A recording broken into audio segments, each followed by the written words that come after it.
আজ থেকে ১৫০০ বছর আগে তিনি মানুষের সামনে এটি পেশ করলেন যে এই পৃথিবীর শেষ কথা নয়, আর একটা জায়গা আছে যেই জায়গায় এই পৃথিবীর সব কাজের হিসাব দিতে হবে, সেই জায়গাটায় আমাদের সকলকে উঠতে হবে।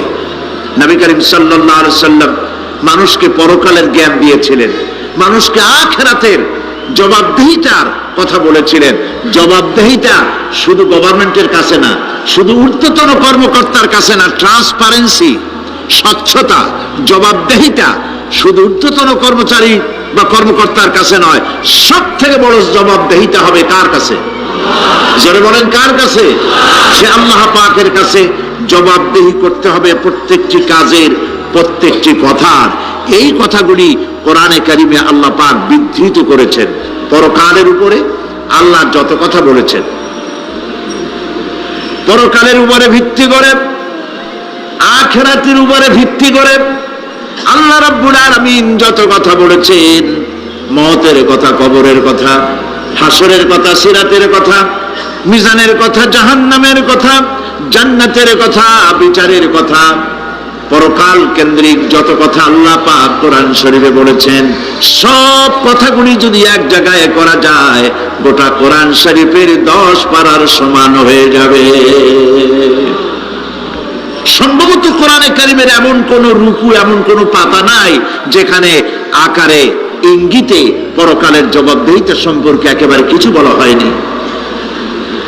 এই পরকাল কেন্দ্রিক কথাগুলির কারণেই সেই জামানার চোর, ডাকাত, ছিনতাইকারী, ধর্ষণকারী সব হেদায়েত হয়ে গিয়েছিল, আর মানুষগুলি পৃথিবীর সর্বশ্রেষ্ঠ সম্মানিত জাতিতে পরিণত হয়ে গেছিল। ঠিক কিনা বলেন?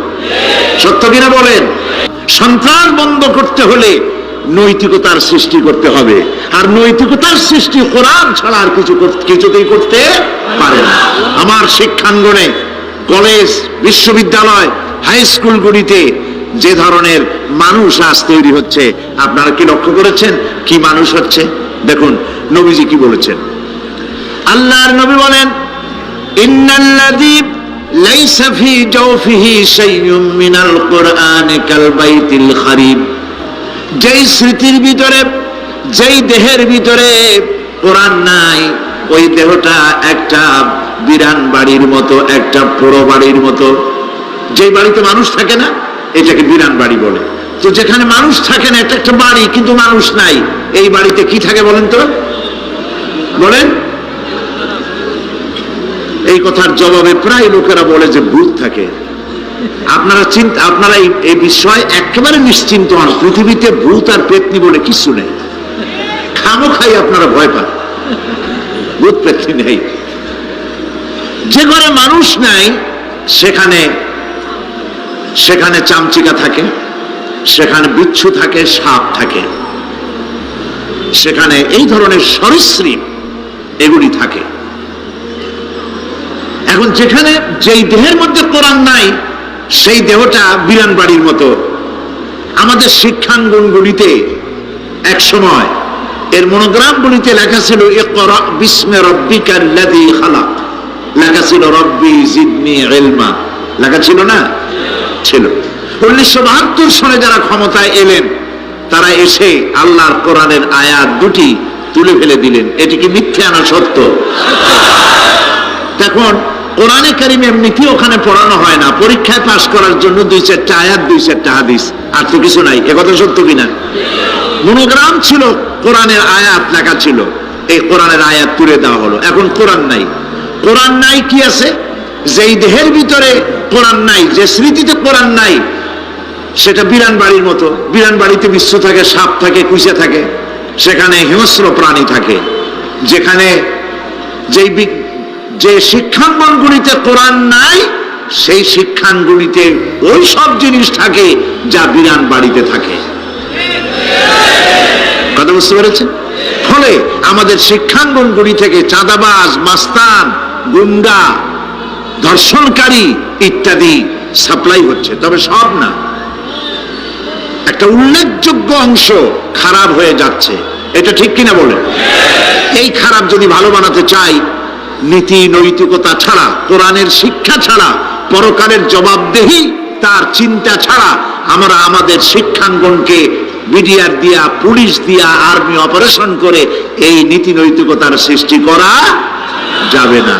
মানুষ ওজনে কম দেয়, খাদ্যে ভেজাল দেয়, জমিনের আইল ঠেলে, বউকে পর্দায় রাখে না, মিথ্যা কথা বলে, ওয়াদা খেলাপ করে, প্রতারণা করে, এই সব জিনিস আপনি বন্ধ করতে পারবেন না।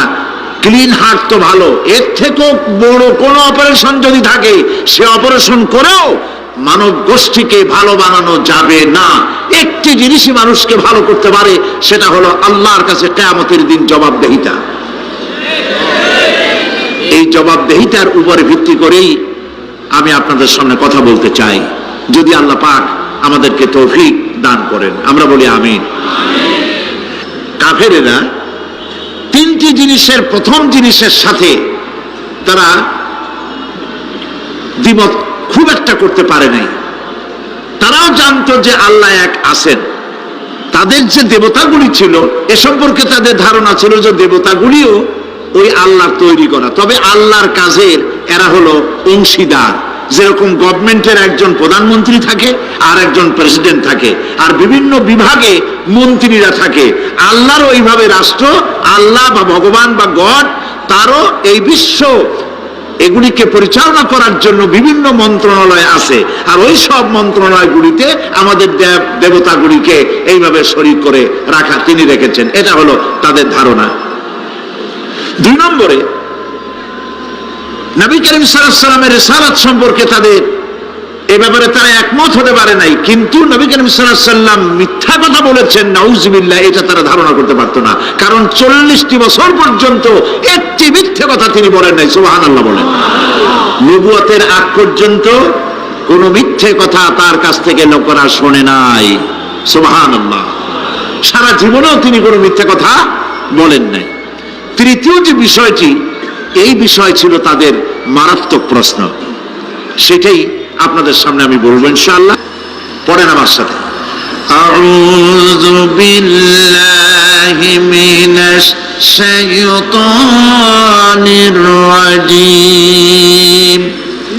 বিসমিল্লাহির রাহমানির রাহিম। শয়তানের ওয়াসওয়াসা থেকে পানাহ চাই। পরম করুণাময় আল্লাহ রাব্বুল আলামিনের নামে শুরু করছি। আম্মা ইয়াতাসাআলুন আনিন নাবাইল আযীমিল্লাযী হুম ফীহি মুখতালিফুন কাল্লা সায়া'লামুনা সুম্মা কাল্লা সায়া'লামুন। সূরা নাবা। নবী করিম সাল্লাল্লাহু আলাইহি ওয়াসাল্লাম বলেছেন, কেউ যদি দুনিয়ায় বেঁচে থেকে জীবিত চোখ দিয়ে পরকাল দেখতে চায়, পরকাল তো আমরা দেখতেছি না, কি বলেন? আমরা দেখতেছি? আমাদের কোন আত্মীয় স্বজন, মরা আত্মীয় স্বজন বেঁচে এসে ওই জগৎ সম্পর্কে আমাদেরকে কিছু বলতে পারতেছে? কেউ পারেনি। কাজেই সেই পরকালটা কেমন হবে, নবী করিম সাল্লাল্লাহু আলাইহি ওয়াসাল্লাম বলেছেন, কেউ যদি দেখতে চায় তাহলে, দুনিয়ায় বেঁচে থাকা অবস্থায় কেউ যদি পরকাল দেখতে চায়, তাহলে সে যেন সূরা নাবা, সূরা নাজিআত, সূরা তাকবীর, সূরা আল ইনফিতার সে যেন পড়ে। তাহলে কিয়ামত তার চোখের সামনে ভেসে উঠবে। সুবহানাল্লাহ। আল্লাহ পাক বলছেন, আম্মা ইয়াতাসাআলুন, তারা কি সব ব্যাপারে জিজ্ঞাসাবাদ করছে? আনিন নাবাইল আযীম, সেই মহা ব্যাপারটি, সেই মহা খবরের ব্যাপারেই কি তারা এসব প্রশ্ন করছে? আল্লাযী হুম ফীহি মুখতালিফুন, যে ব্যাপারে তারা নিজেরাই মতদ্বৈততায় ভুগছে এবং নিজেরাই ঠাট্টা বিদ্রুপ ইত্যাদি করে বেড়াচ্ছে। কাল্লা সায়া'লামুন, কখনো নয়, অবশ্যই তারা জানতে পারবে। সুম্মা কাল্লা সায়া'লামুন, পুনরায় বলছি, অবশ্যই তারা এই বিষয়টি জানতে পারবে। এ হলো আয়াত যদ্দূর পড়েছিলাম তার শাব্দিক তরজমা। এরা আম্মা ইয়াতাসাআলুন আনিন নাবাইল আযীম, নাবাইল আযীম বলতে কিয়ামত এবং পরকালকে বুঝায়। ইয়াতাসালুন বলতে জিজ্ঞাসাবাদ, পরস্পর পরস্পরকে তারা জিজ্ঞাসা করতো, কি ভাই আমরা নাকি মরে যাব, তারপর নাকি জিন্দা হব, এটা কেমন কথা? আল্লাযী হুম ফীহি মুখতালিফুন, যে বিষয় নিয়ে তারা পরকালের বিষয়টি নিয়ে পরস্পর পরস্পরে ঠাট্টা করত, বিদ্রুপ করত। পরকাল সম্পর্কে অবিশ্বাসী যারা ছিল তাদের প্রশ্নগুলো কিরকম ছিল, কোরআনে কারীম তা বিধৃত করছে। প্রিয় ভাই সব, কোরআন কোনো গোপন কিতাব নয়। আল্লাহ পাক কোনো জিনিস গোপন রাখেন নাই, সব জিনিসকে মানুষের সামনে স্পষ্ট করে দিয়েছে। সুবহানাল্লাহ বলেন। কিন্তু এখানে একটা দুঃখ আছে, সেটা হলো এই যে কোরআন শরীফ সম্পর্কে আমাদের মুসলমানদের একটি গ্রুপ, একটি দল, তারা বলে বেড়ান যে কোরআন তো আসলে আমরা বুঝবো না, আমরা হলাম পাবলিক, কোরআনের আমরা বুঝবো কি, এগুলি সব আলেম ওলামাদের কাম, আমরা বুঝবো না। আসেন আমাদের অন্যরা কি বলে, হুজুররা কি বলে দেখি, সেই সব বইপত্র পড়ি। প্রিয় ভাই সব, বুজুর্গরা মুরব্বীরা যে কথা বলেন সে কথা যে সঠিক তা বোঝার জন্যই তো কোরআন প্রয়োজন। কোরআনই যদি না বুঝলেন তাহলে তারা আপনাদেরকে বিভ্রান্ত করছে কিনা সেটা তো আপনি বুঝতে পারবেন না। কথা ঠিক কিনা বলেন? এখন কোরআন বোঝা যারা বলেন যে এটা কোরআন বোঝা সহজ নয়, কঠিন, আমার চিন্তায় এই লোকগুলি, এই বিশাল একটি গ্রুপ, একটি দল, শয়তানের বড় রকমের ওয়াসওয়াসার ভিতরে তারা নিমজ্জিত হয়ে গেছে। আল্লাহ মেহেরবানি করে এই ভাইদের দৃষ্টিকে খুলে দিন, যাতে তারা বুঝতে পারে যে কোরআন শুধু আলেম ওলামাদের জন্য নয়, কোরআন পৃথিবীর সমস্ত মানুষের জন্য। হুদাল লিল আলিমিন তো আল্লাহ পাক বলেন নাই, আলেমদের জন্য নাজিল করেছি তা তো বলেন নাই, বলেছেন হুদাল লিন্নাস, সমস্ত মানুষের জন্য কোরআন দেওয়া হয়েছে। এখন কোরআন বোঝা কঠিন না সহজ? এই প্রশ্নের জবাবে আল্লাহ রাব্বুল আলামিন, আমরা প্রশ্ন করব, আমাদের প্রশ্ন করার অনেক আগে আল্লাহ রাব্বুল আলামিন সূরা কামারের ভিতরে একটি প্রশ্নের জবাব 4 বার দিয়েছেন। আল্লাহ পাক বলেছেন, ওয়া লাকাদ ইয়াসসারনাল কুরআনা লিযিকর ফাহাল মিন মুদ্দাকির। আল্লাহ পাক বলেন, আমি আল্লাহ অবশ্যই কোরআনকে মুখস্থ করার জন্য আর কোরআন বোঝার জন্য মানুষের কাছে আমি সহজ করে দিয়েছি। ফাহাল মিন মুদ্দাকির, আছে কে কেউ এর থেকে উপদেশ গ্রহণ করা? 4 বার আল্লাহ পাক বলেছেন সূরা কামারের ভিতরে, অবশ্যই কোরআন আমি বোঝার জন্য সহজ করে দিয়েছি। সুবহানাল্লাহ বলেন। আমরা বুঝতে চাই না, তাহলে বুঝবো কি করে? বুঝতে চাইলেই তো আমরা বুঝতে পারবো, চেষ্টা করলেই বুঝতে পারবো। কোরআনে কারীমের এই সূরাটির দিকে লক্ষ্য করেন, আল্লাহ পাক বলছে কাফেররা এটা বিশ্বাস করত না, বিশ্বাস না করে তারা কি সব প্রশ্ন উঠাইতো, সেই প্রশ্নগুলো আল্লাহ পাক তুলে ধরেছেন। আরেকটি জিনিস লক্ষ্য করুন, আল্লাহর চাইতে শক্তিধর পৃথিবীতে কেউ আছে? আকাশে কেউ আছে? কোথাও কেউ আছে? কেউ নাই। আল্লাহরে অস্বীকার করছে একদল লোক, বলতেছে মানি না। আল্লাহ পাক ফেরেশতা পাঠায় দিলেন, ওদের গর্দান পিটাই ভেঙে দাও, আমারে মানে না কে? এইরকম কি আল্লাহ করছে? না, করেন নাই। ওরা বলে পরকাল মানি না, আল্লাহরে মানি না। আল্লাহ পাক কোরআনে যুক্তি দিয়েছেন, আর নবী করিম সাল্লাল্লাহু আলাইহি ওয়াসাল্লামকে বলেছেন, ইন্নামা আনতা মুযাক্কিরুন লাস্তা আলাইহিম বিমুসাইতির।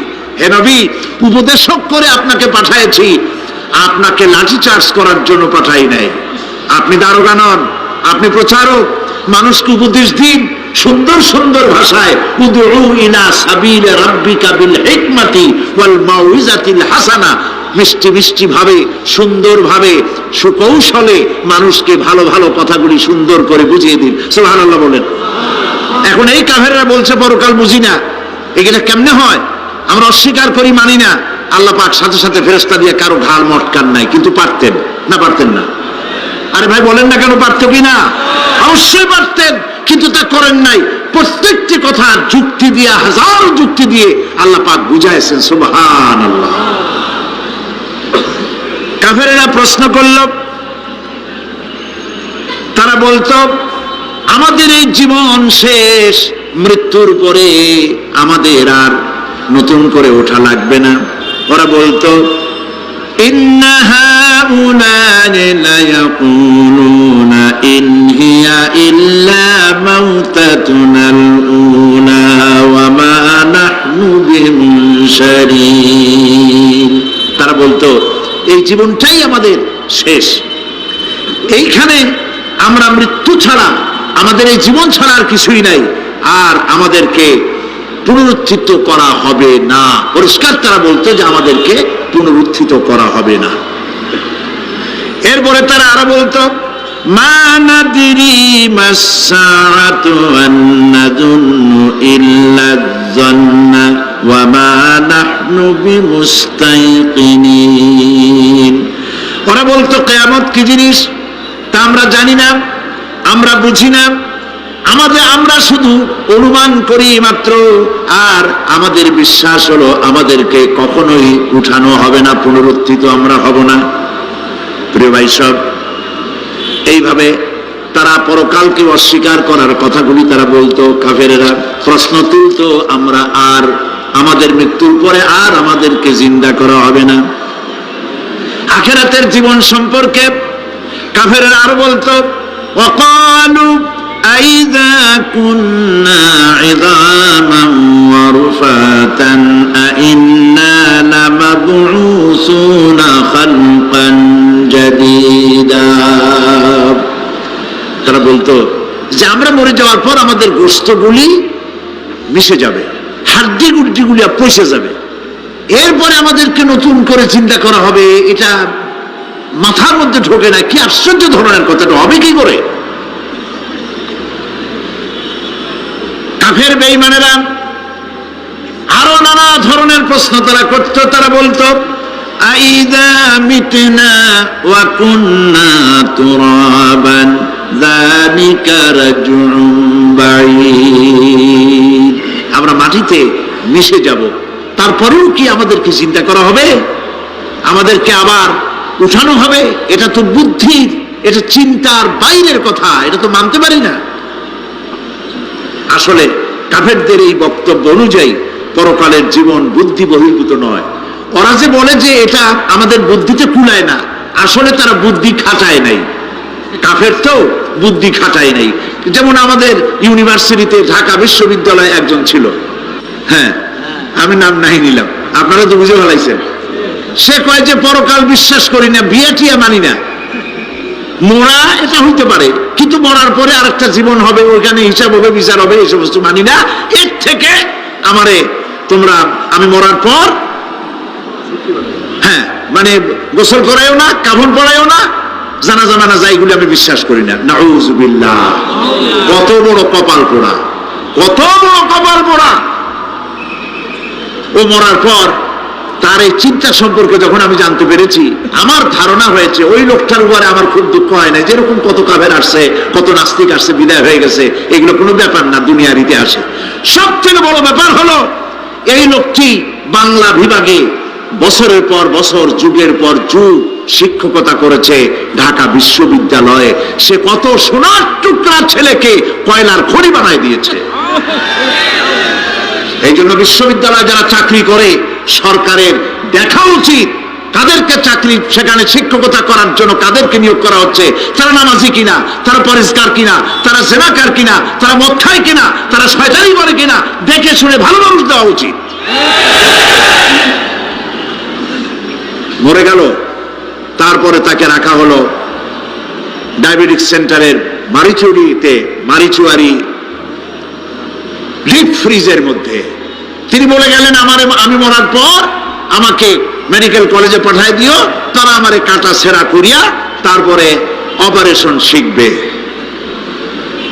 তো তার নসিহত অনুযায়ী তাই করা হলো, ওসিয়ত অনুযায়ী। যখন মেডিকেল কলেজের ছেলেরা টের পেল যে ওই নাস্তিকরা আনতেছে মেডিকেল কলেজে অপারেশন করে আমাদের শেখাবার জন্য, তারা বললো আল্লাহর রাস্তায় মাপ চাই, এই শয়তানের এদিকে আনবেন না। কারণ সারা জীবন সে আল্লাহরে মানে অস্বীকার করেছে, পরে কাটা ছিঁড়া করে আমরা যদি কিছু শিখি তো তাই দিয়া যে রুগী ভালো হবে অপারেশন করলে সেটাও করবে। সুতরাং মাপ চাই, ফিরাও।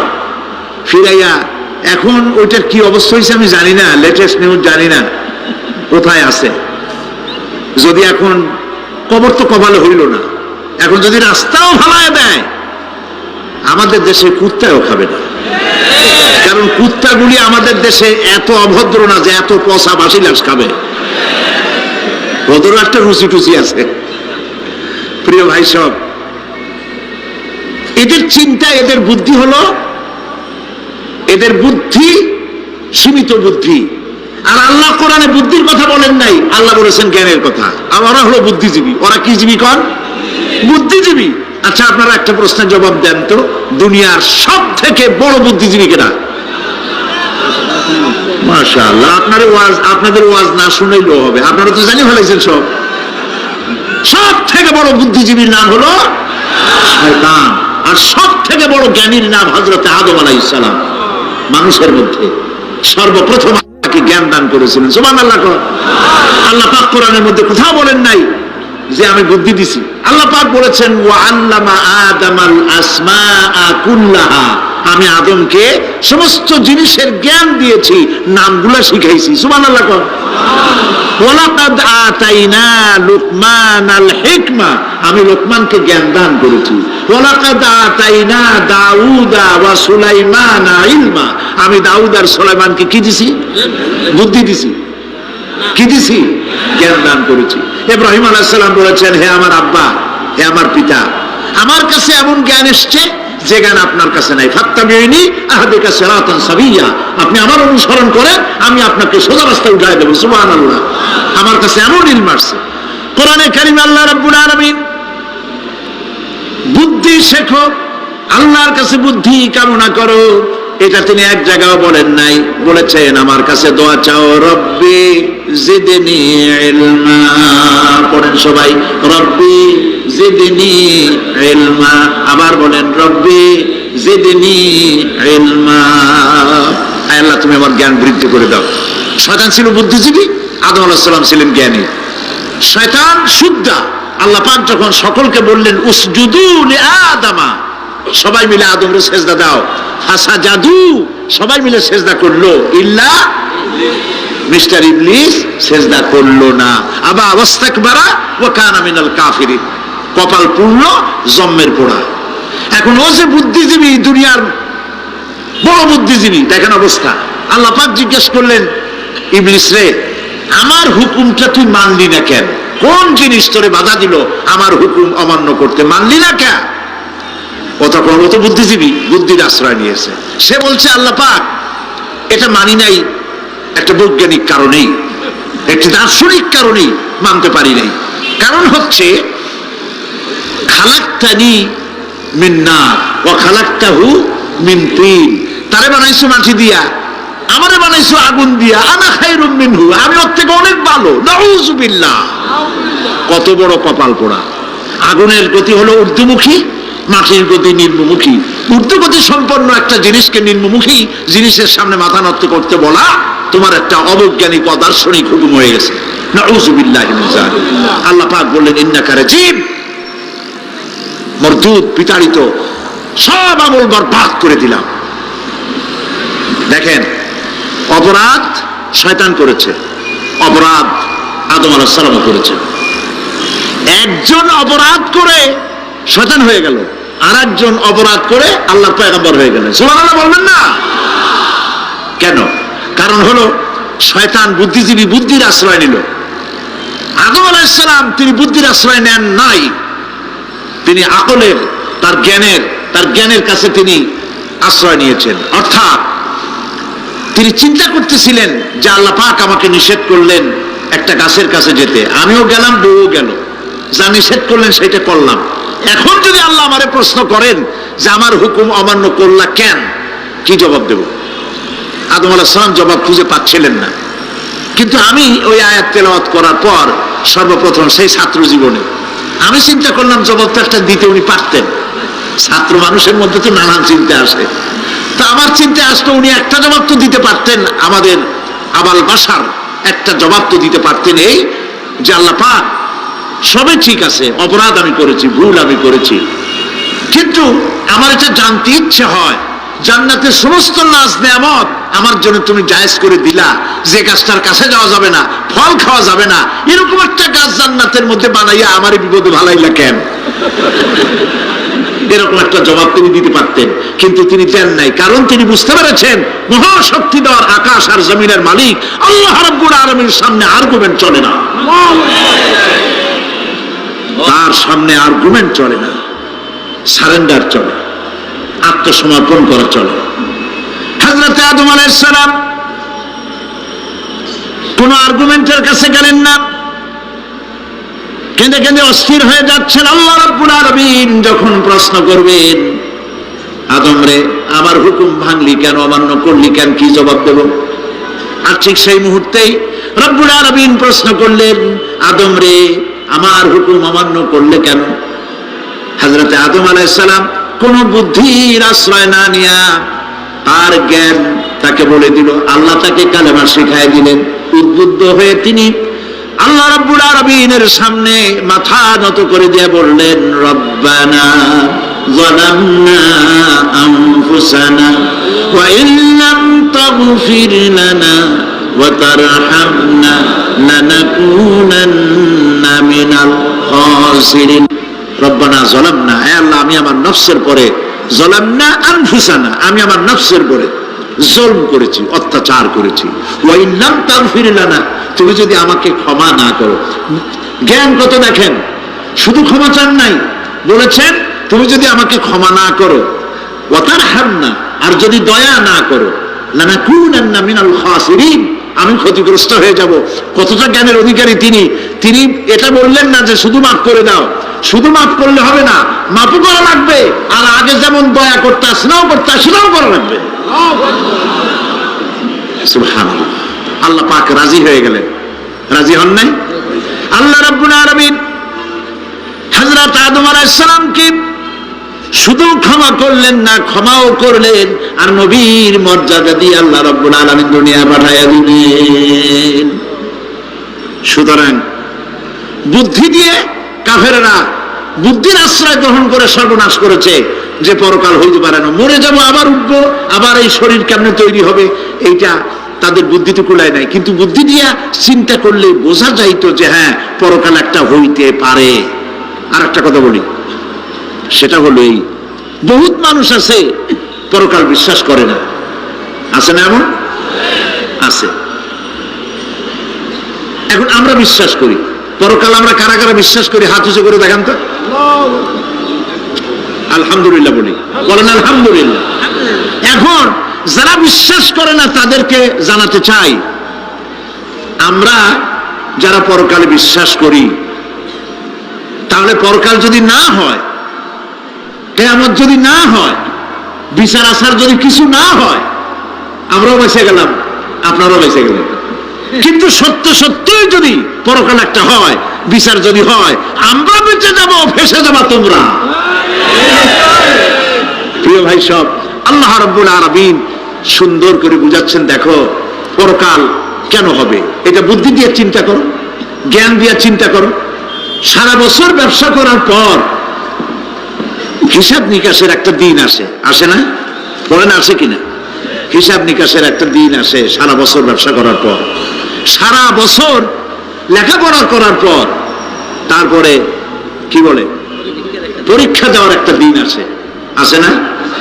সারা জীবন আপনি এখানে কাজবাজ করবেন, এখানে আপনি ভালো করলেন মন্দ করলেন, এর কোনো জবাব হবে না, বিচার হবে না। এটা পাগলে চিন্তা করতে পারে, আর পাগলেরা চিন্তা করে বলেই তারা বলে, পাগলেরই এটা কথা, মাটির পুতুল যেমনে নাচায় তেমনে নাচি, পুতুলের কি দোষ?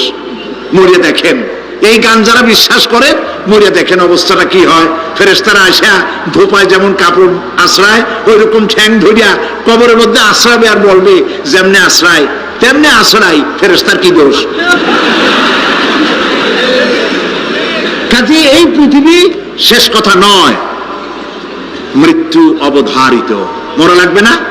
এবার দেখেন আল্লাহ কি বলেন, আল্লাযী খালাকাল মাউতা ওয়াল হায়াতা লিয়াবলুয়াকুম আইয়ুকুম আহসানু আমালা। আল্লাহ পাক বলছেন, আমি মৃত্যু আর জীবন সৃষ্টি করেছি কেন করেছি লক্ষ্য করুন, লিয়াবলুয়াকুম, যাতে করে আমি তোমাদেরকে পরীক্ষা করে নিতে পারি। কি ব্যাপারে? আইয়ুকুম আহসানু আমালা, আমলের দিক থেকে, নেক কাজের মধ্য থেকে, ভালো কাজ এবং খারাপ কাজের মধ্য থেকে, আইয়ুকুম আহসানু আমালা থেকে তোমাদের মধ্যে কে উত্তম, কে ভালো মানুষ, এইটার পরীক্ষা নেওয়ার জন্য আমি মৃত্যু আর জন্মের সৃষ্টি করেছি। প্রিয় ভাই সব খুব লক্ষ্য করুন, জন্ম আর মৃত্যু, জন্ম হলে মৃত্যু হবেই, না হবে না? এই যে একটা ডিউরেশন, একটি সময়, এই সময়টা হলো পরীক্ষার সময়। আমরা যারা পড়াশোনা করেছি, আপনারা পড়াশোনা করেছেন নিশ্চয়ই, কলেজে অথবা হাই স্কুল অথবা মাদ্রাসায় প্রতি বছর একটা করে পরীক্ষা আসে না পরীক্ষা? এই পরীক্ষার ডিউরেশন কত সময়? 3 ঘন্টা। কয় ঘন্টা বলে? 3 ঘন্টা। এই 3 ঘন্টা পরীক্ষা দিতে গিয়ে আপনারা কি কোনো ছাত্রকে দেখেছেন যে প্রশ্নপত্র সামনে নিয়ে গল্প করতেছে, প্রশ্নপত্র সামনে নিয়ে তাস খেলে, জুয়া খেলে, আর একদিকে তাকায় থাকে? প্রতিটি মুহূর্ত সে কাজে লাগাচ্ছে, প্রতি মুহূর্ত কাজে লাগাচ্ছে। 3 ঘন্টা পুরা হওয়ার 2 ঘন্টার মধ্যে পরীক্ষা তার শেষ হয়ে গেছে, কিন্তু সে চলে যাচ্ছে না, বাকি আরো 1 ঘন্টা আধা ঘন্টা রিভাইজ করতেছে। সে যা যা পরীক্ষা দিয়েছিল প্রশ্ন অনুযায়ী জবাবগুলি ঠিক হয়েছে কিনা সে মিলাই দেখে। কারণ কি? কারণ হলো এই পরীক্ষা যদি ফেল করি, বাপ মায়ের কষ্ট করা পয়সাগুলি বিফলে চলে যাবে, আমি চাকরি পাবো না, আমার জীবনটা 1 বছরের জন্য নষ্ট হয়ে যাবে। এই জন্য সে এত খাটাখাটনি করে পরীক্ষায় ভালো ফল করার জন্য সে পরীক্ষা দেয়, এবং পরীক্ষার রেজাল্ট এই পৃথিবীতেই হয়। ঠিক কিনা বলেন? খাতা দেখতে যতদিন লাগে তারপরে পরীক্ষা হয়। খুব লক্ষ্য করুন, আমাদেরও একটা পরীক্ষা চলতেছে এই পৃথিবীতে, সকলে। ওটা শিক্ষাঙ্গনের পরীক্ষা, এটা জীবনের পরীক্ষা। এই যে ওর পরীক্ষার ডিউরেশন, সময়কাল 3 ঘন্টা, আর আমাদের পরীক্ষার, সমস্ত মানুষের পরীক্ষার সময়কাল হলো জন্ম থেকে শুরু করে মৃত্যু পর্যন্ত। এর মধ্যে বালেগ হওয়া পর্যন্ত সময়টা কনসিডারেবল, ক্ষমার যোগ্য। 15 বছর 12 বছর বালেগ হইতে যে কয় বছর লাগছে, এইটা যা করছেন যা বলছেন সব মাপ।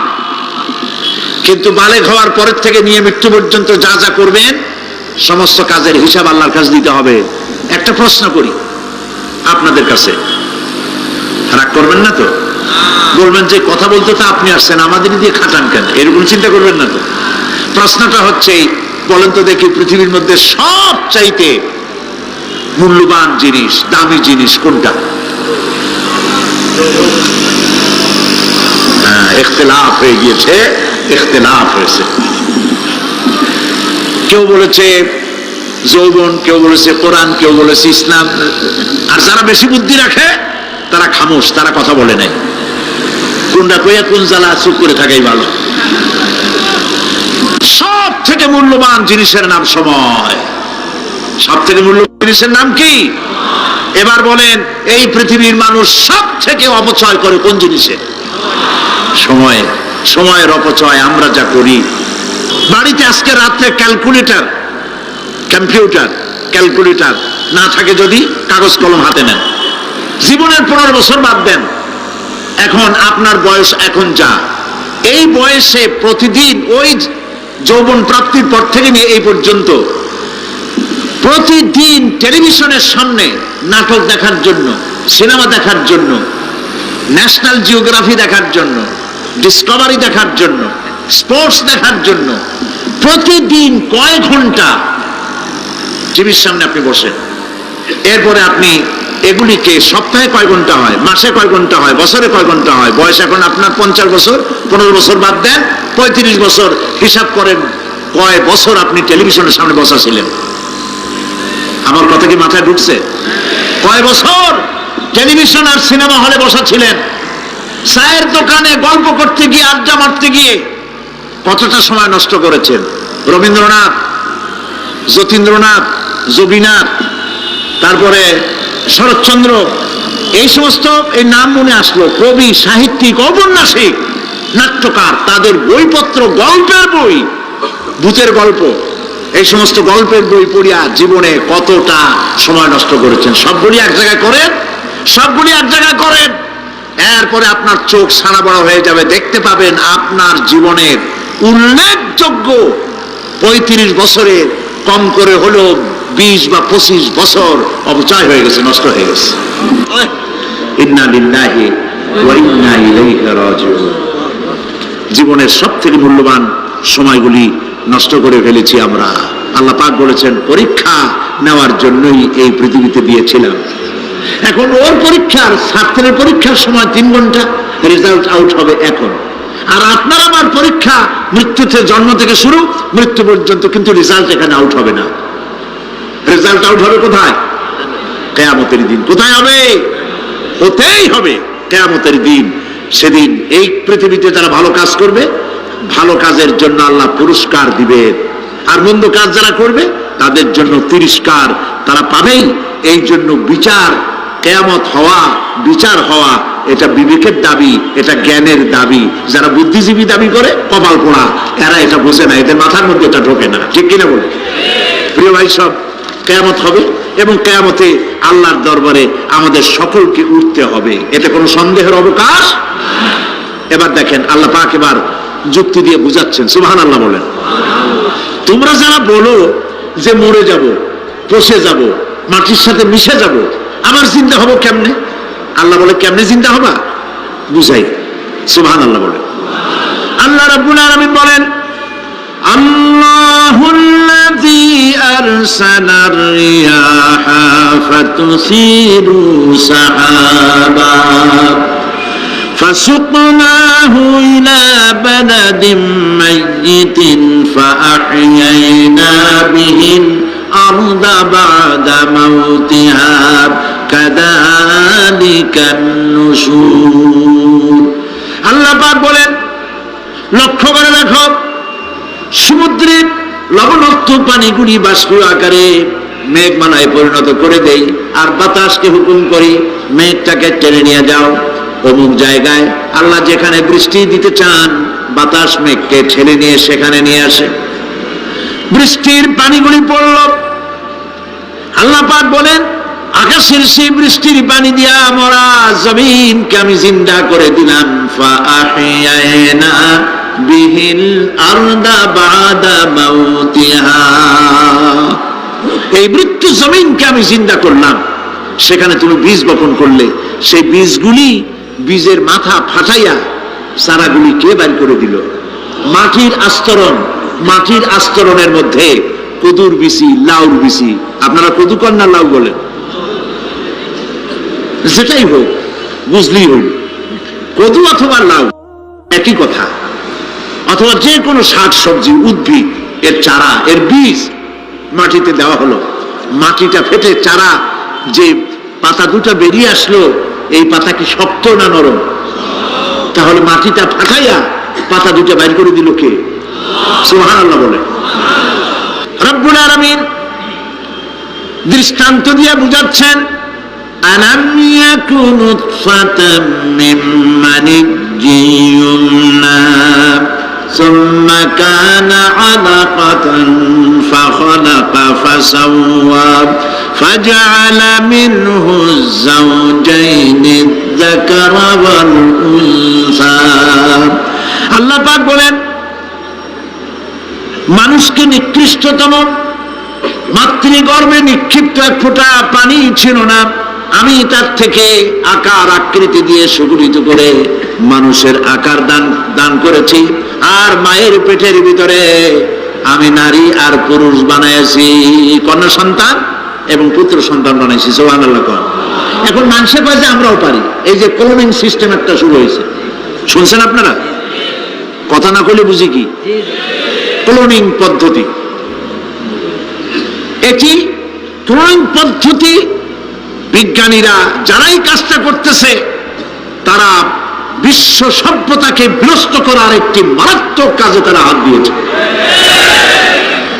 ক্লোনিং পদ্ধতিতে যে যা কিছু তৈরি হয়, এর আগে ভেড়ার বাচ্চা হয়েছে, ছাগলের বাচ্চা বানাইছে, সেগুলি তার মায়ের মতোই হয়েছে অথবা পিতার মতো হয়েছে। পিতার ডিএনএ নিয়ে একটা পুরুষ জাতীয় জন্তুর ডিএনএ অথবা স্ত্রী জাতীয় একটি জন্তুর ডিএনএ নিয়ে তারপরে বিশেষ প্রক্রিয়ার মাধ্যমে সন্তান এই বাচ্চা উৎপাদনের ব্যবস্থা তারা শুরু করেছে পশু দিয়ে। এরপরে মানুষ এভাবে করা যায় কিনা সেই চিন্তা তারা করেছে। ইতিমধ্যে নাকি দুটো বাচ্চা হয়েছে, এটা সত্য না মিথ্যা এখনো যাচাই করা যায় নাই। কিন্তু পশুর থেকে যেগুলো হয়েছে সবগুলি রোগ নিয়ে আসছে পৃথিবীতে, গেল 1 নম্বর কথা। 2 নম্বরে ডিএনএ এর মাধ্যমে যে মানব শিশু পয়দা হয় তার সবগুলি তার মায়ের অনুকরণে হয়, একেবারে অবিকল মায়ের চেহারা নিয়ে আসতেছে, অবিকল পিতার চেহারা নিয়ে আসতেছে। চিন্তা করুন, এই মেয়ে যখন বয়সপ্রাপ্ত হবে তখন তার পিতা কি করে বুঝবে তার বউ কোনটা আর মেয়ে কোনটা? উচিত হবে পৃথিবীর সমস্ত নেতৃবৃন্দ, বিশ্ব নেতৃবৃন্দের ঐক্যবদ্ধ হয়ে এই দুঃসাহসিক কাজকে বাধা দিয়ে বন্ধ করে দেওয়া উচিত। আল্লাহর সৃষ্টির সাথে পাল্লা দিতে গেলে ধ্বংস ছাড়া পথ থাকবে না। লক্ষ্য করেছেন, আপনি সাক্ষী দিলে আজ এক সাক্ষী দেবেন, কালকে বলবেন যে ওই সাক্ষী আমি দেইনি। আজকে সই করেছেন, কালকে বলবেন ওই সই আমি করি নাই। কিন্তু আল্লাহ রাব্বুল আলামিন আপনার ফিঙ্গারপ্রিন্ট, আপনার আঙ্গুলের ছাপ এমন করে দিয়েছেন, এই আঙ্গুল দিয়ে যদি কাগজের উপর একটা টিপ মারেন, টিপ সই করেন, আপনার বাবা কবর থেকে উঠে এসেও বলতে পারবে না যেটা আপনার না। আদম আলাইহিস সালাম থেকে নিয়ে আজ পর্যন্ত, আজ থেকে নিয়ে কিয়ামত পর্যন্ত যত মানুষ পৃথিবীতে এসেছে আর আসবে, কোন মানুষের আঙ্গুলের রেখার সঙ্গে আর একজন আঙ্গুলের রেখার মিল হবে না। এ হচ্ছে আমার আল্লাহর সৃষ্টি, সুবহানাল্লাহ। সুতরাং তিনি বলছেন, আমি মাতৃগর্ভের ভিতরে সন্তান তৈরি করি, সেই সন্তানকে কোনটা কন্যা সন্তান, কোনটা পুত্র সন্তান আমি বানাই। এই কাজটা যিনি পারেন, এবার দেখেন সামনে কি বলতেছেন আল্লাহ, এই কাজটি যিনি করতেছেন, আলাইসা যালিকা বিকাদিরিন আলা আইয়ুহিয়াল মাউতা, এত বড় কাজ যিনি সম্পাদন করেছেন, এক ফোঁটা নাপাক পানি, এক ফোঁটা নিকৃষ্ট গান্দা পানি যা শরীর থেকে নির্গত হলে পরে গোসল ফরজ হয়ে যায়, এমন এক ফোঁটা পানি দিয়ে তোমার জন্মের উৎপত্তি করেছি, আকার দিলাম, হাত দিলাম, পাও দিলাম, চোখ দিলাম, সুন্দর করে বানালাম, তারপরে পৃথিবীতে পাঠালাম।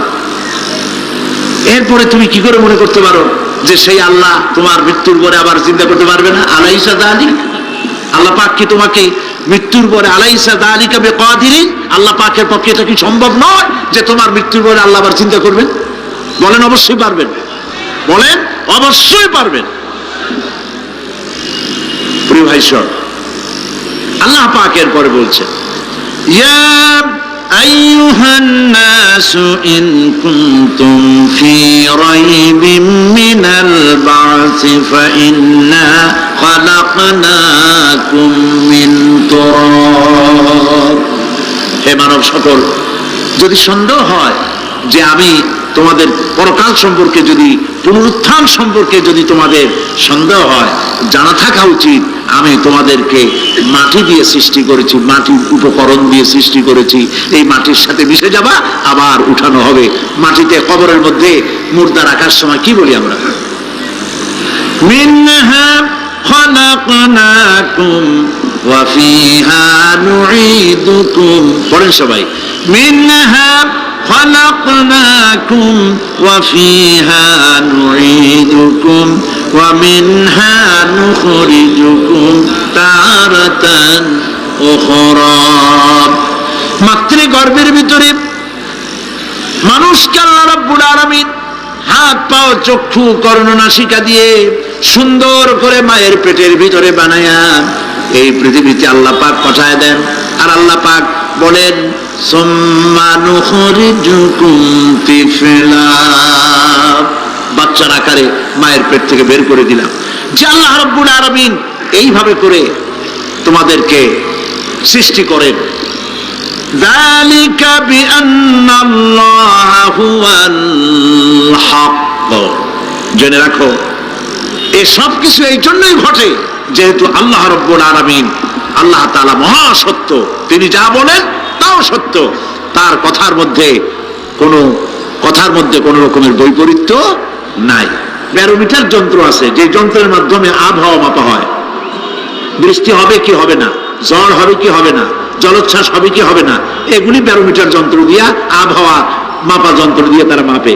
কিন্তু আপনারা কি কখনো শুনেছেন যে রেডিও টেলিভিশনে বলা হয়েছে সন্দ্বীপ, কুতুবদিয়া, হাতিয়া, সেনমাটি এবং বাঁশখালী, আর কি কোন দু একটার নাম, কক্সবাজার, পতেঙ্গা ইত্যাদির উপর দিয়ে 280 মাইল স্পিডে ঝোড়ো হাওয়া প্রবাহিত হবে।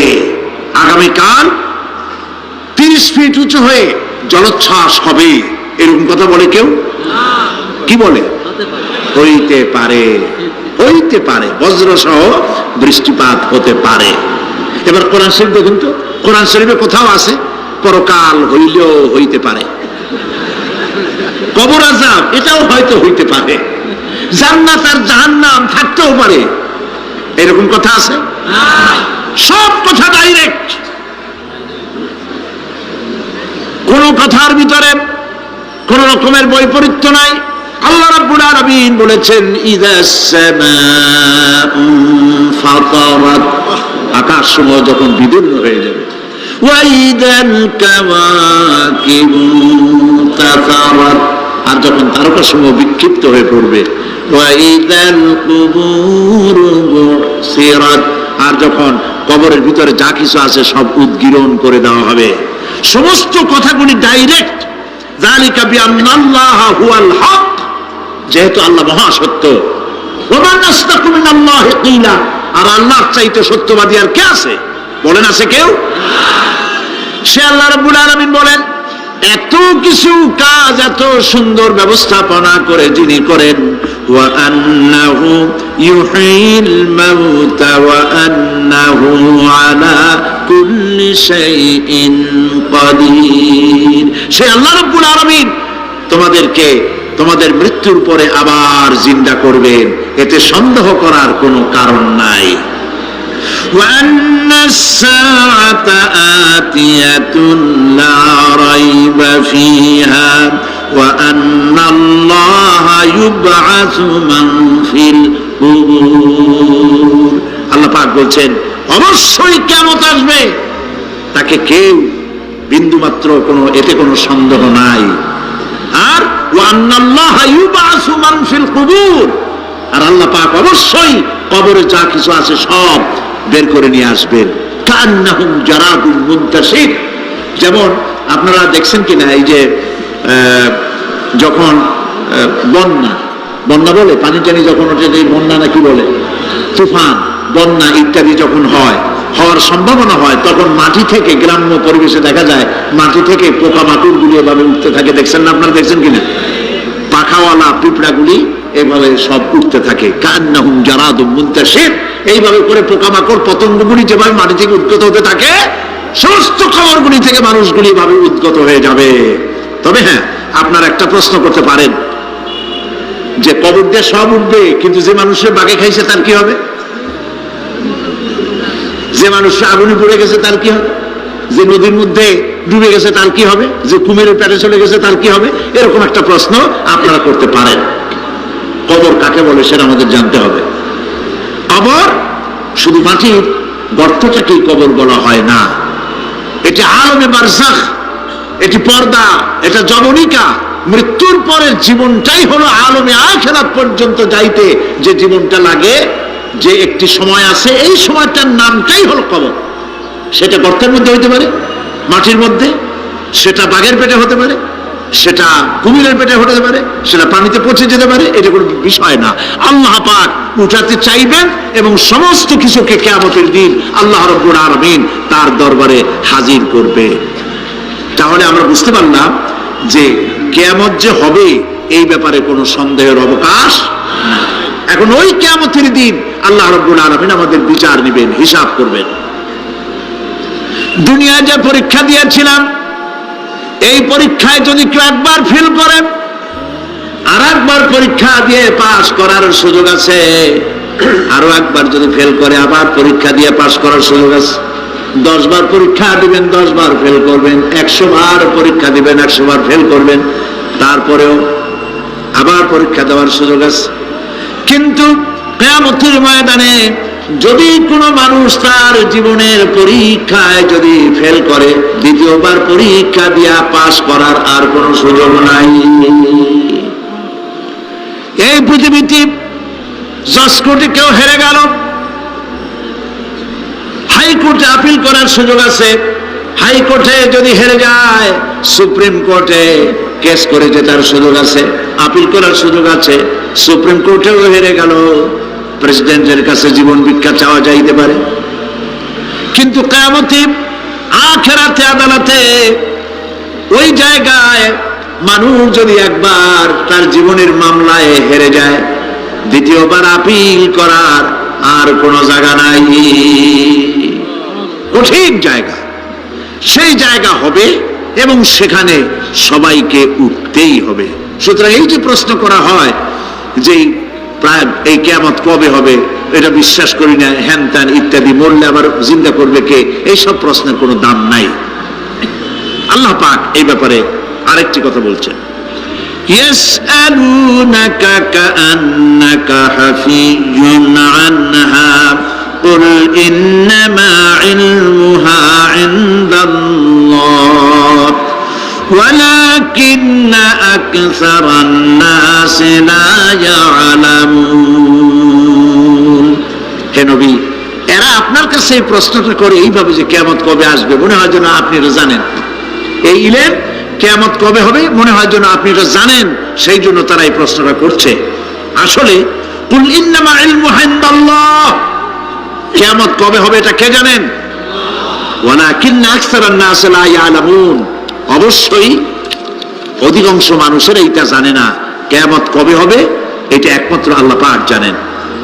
পরকালের জীবন যে হবে এতে কোনো সন্দেহ নাই, সেই ব্যাপারে আল্লাহ পাক বলছেন, আআনতুম আশাদ্দু খালকান আমিস সামাউ বানাহা। তোমরা যে পুনরুত্থান সম্পর্কে অস্বীকার করো, এবার চিন্তা করো, তোমারে বানানো কঠিন না ওই মহা আকাশটা বানানো কঠিন? কোনটা কঠিন বলেন না আপনারা, কোনটা কঠিন? আপনারা একটু তাকায় দেখেন তো, এই যে বিশাল প্যান্ডেল, এই প্যান্ডেলে খুঁটি আছে না নাই? আছে কিনা? কতগুলো খুঁটি গুনতে আপনার আধা ঘন্টা খানেক সময় লাগবে, ঠিক না? এই একটা প্যান্ডেল বানাতে যদি এতগুলি খুঁটি লাগে, তাহলে বিশাল আকাশে যদি এইরকম খুঁটি লাগতো আকাশটারে ঝুলায় রাখার জন্য, তাহলে চিন্তা করেন তো, খুঁটির জ্বালায় গাড়ি গাড়ি চালান যাইতো? আছে কোনো খুঁটি? জোরে বলেন, আছে? নাই। সর্বশেষ যে ব্যক্তি জাহান্নাম থেকে মুক্তি লাভ করবে, তাকে আল্লাহ পাক বলবেন, ফেরেশতাদেরকে বলবেন, ও আমার ফেরেশতারা, আমার এই বান্দাকে জান্নাত এবং জাহান্নামের মাঝখানে রেখে দাও। জান্নাত এবং জাহান্নামের মাঝখানে লোকটি যখন থাকার জায়গা পাবে, সে জান্নাতের দিকে তাকায়া দেখবে আর কাঁদতে থাকবে। আল্লাহ পাক জিজ্ঞেস করবেন, বান্দারে, যুগের পর যুগ ধরে জাহান্নামে কেঁদেছ, আমি রব্বুল আলামিন জাহান্নাম মাফ করে দিয়া জান্নাত জাহান্নামের মাঝখানে রেখে দিয়েছি, আযাব থেকে তো বেঁচে গেছো, এখন কান্দো কেন? লোকটি বলবে, রব্বুল আলামিন, কান্দি এই কারণে, জাহান্নাম থেকে মাফ করেছো, তোমার শুকরিয়া আদায় করি। জান্নাত তো আমার কপালে নাই, কিসমতে নাই, কিন্তু জান্নাত আমি এখান থেকে দেখতে পাচ্ছি, জান্নাতের সুঘ্রাণ আমার নাকে আসতেছে, কপালে নাই যাওয়ার। আমি কাঁদি এই জন্য, তুমি যদি মেহেরবানি করে আমাকে জান্নাতের দরজার কাছে একটু দাঁড় করায় দিতা, প্রাণ ভরে তোমার জান্নাতের দৃশ্যটা একটু দেখতাম। আল্লাহ পাক তার আরজি পূরণ করবেন, বলবেন, যাও, ফেরেশতাদের বলবেন, এর জান্নাতের দরজার কাছে দাঁড় করায় দাও। জান্নাতের দরজার কাছে দাঁড়িয়ে লোকটি আবার কান্না শুরু করবে। আল্লাহ পাক প্রশ্ন করবেন, এবার কান্দো কেন? লোকটি বলবে, রব্বুল আলামিন, কান্দি এই কারণে, জান্নাতের এই দরজায় দাঁড়ায়া জান্নাতের অফুরন্ত নেয়ামত কিছুই ভালো করে দেখা যায় না, শুধু অল্প জায়গা দেখি। যদি তুমি আমারে দয়া করে জান্নাতের মাঝখানে দাঁড় করায় দিতা, চতুর্দিকে তাকায়া তাকায়া দেখা কলিজারে ঠান্ডা বানাইতাম।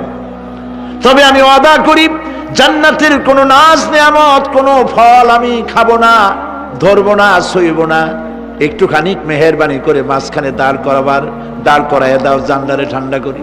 আল্লাহ রব্বুল আলামিন ফেরেশতারে বলবেন, আমার এই বান্দারে জান্নাতের মাঝখানে দাঁড় করাইয়া দে। আল্লাহর নবী বলেন, জান্নাতের মাঝখানে দাঁড়িয়ে লোকটি আগের চাইতে আরো জোরে চিৎকার মেরে কাঁদতে থাকবে।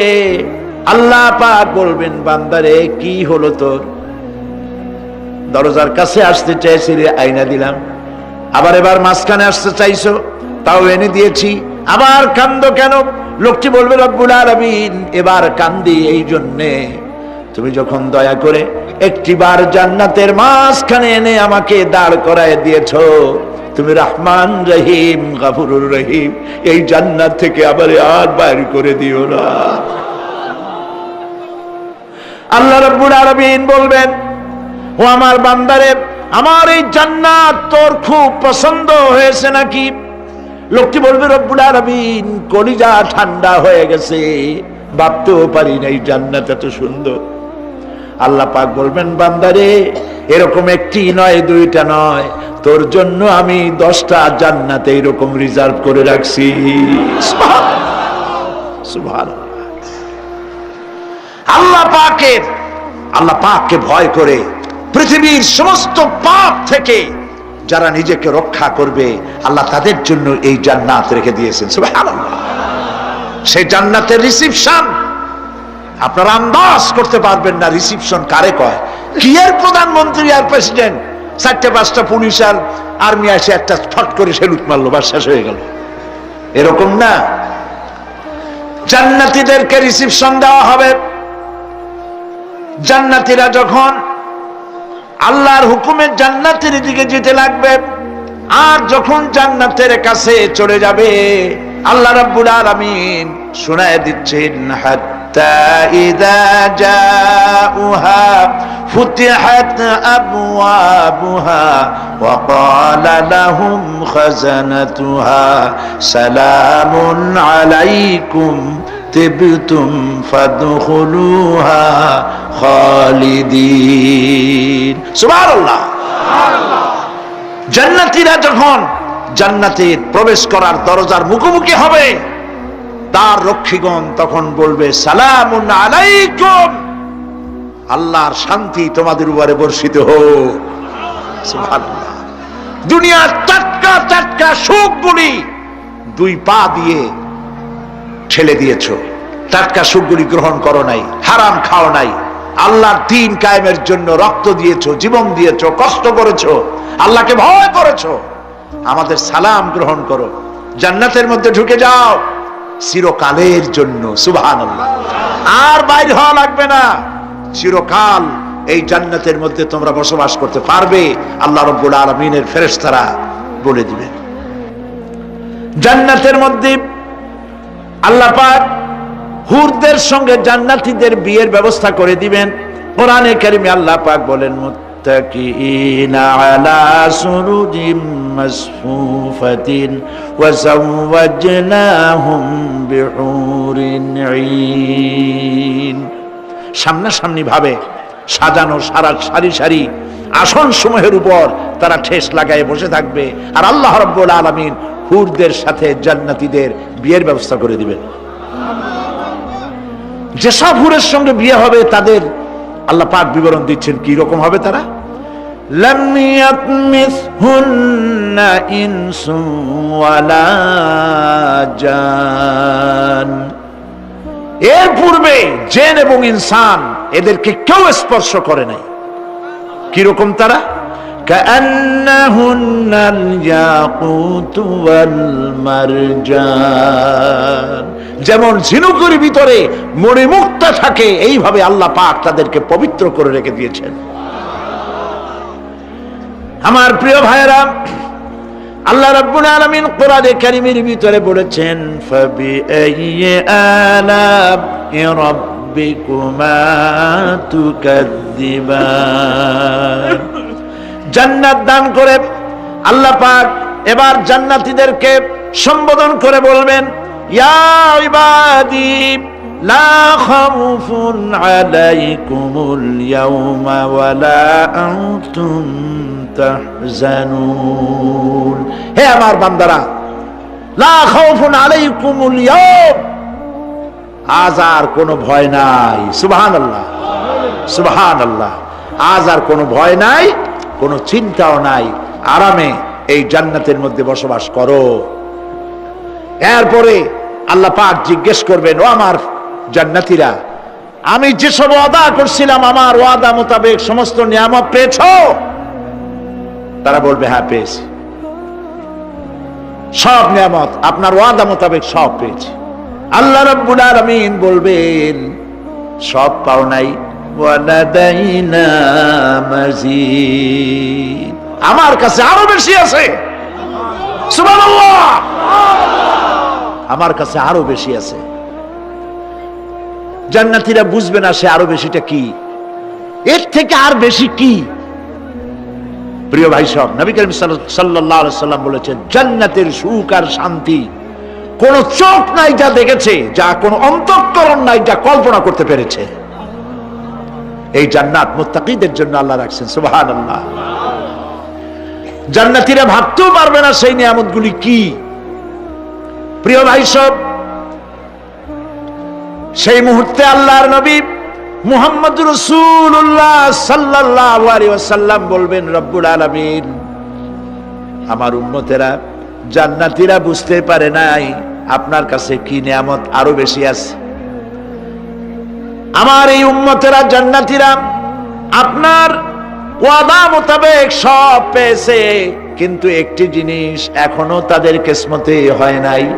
সেই জিনিসটা হলো, যারা তার রবকে না দেখে শুধু কোরআন আর হাদিসের কথা শুনে আরবের ঘুম হারাম করে তাহাজ্জুদের নামাজ আদায় করেছিল, চোখের পানি ফেলেছিল, যারা জান্নাত দেখে নাই, জাহান্নাম দেখে নাই, আপনাকে ভয় করে যারা জীবন পরিচালনা করেছিল, যারা আপনাকে দেখে নাই, না দেখে শুধু কোরআন হাদিস বিশ্বাস করে যারা অকাতরে নিজেদের জীবন বিলায় দিয়েছিল, এই জান্নাতীরা এখন পর্যন্ত তার রবকে দেখতে পারে নাই। আল্লাহ রাব্বুল আলামিন তার সামনে থেকে ৭০,০০০ পর্দা সরে যাবে। আল্লাহ পাক বান্দাদের আরজি পুরা করার জন্য জান্নাতীদের সামনে তিনি জালোয়া ফরজ হবে।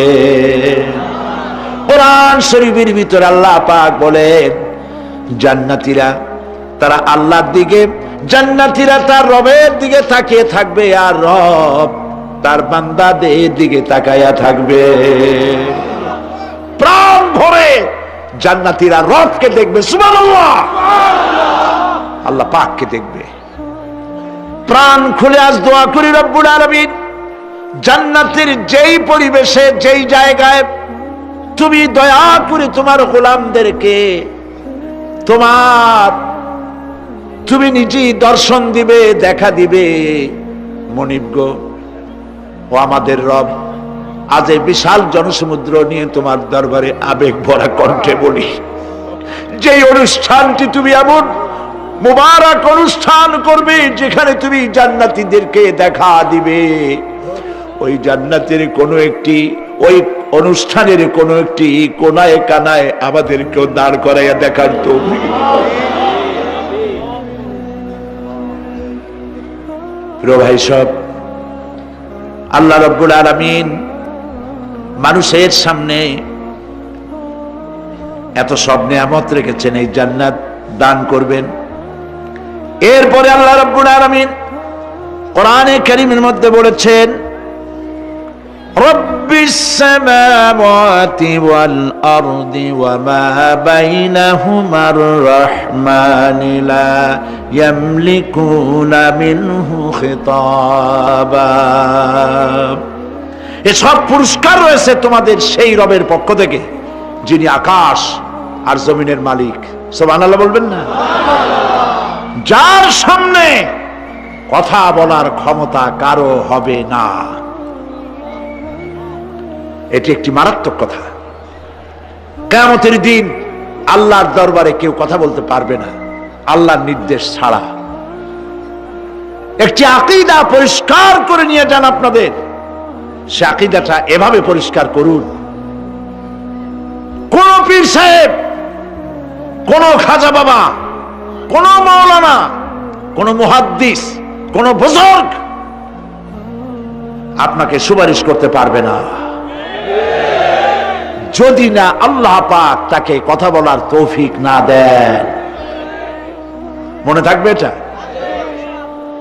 আয়াতুল কুরসির ভিতরে আমরা পড়ি, মান যাল্লাযী ইয়াশফাউ ইনদাহু ইল্লা বিইযনিহি। আল্লাহ পাক বলেছেন কিয়ামতের দিন আল্লাহর দরবারে কার সাহস আছে কথা বলতে পারে? মান যাল্লাযী ইয়াশফাউ ইনদাহু ইল্লা বিইযনিহি। আল্লাহর ওয়ার্ডার ছাড়া, হুকুম ছাড়া আল্লাহর সামনে কথা বলার সেদিন কেউ থাকবে না। সুবহানাল্লাহ। কেউ কথা বলতে পারবে না।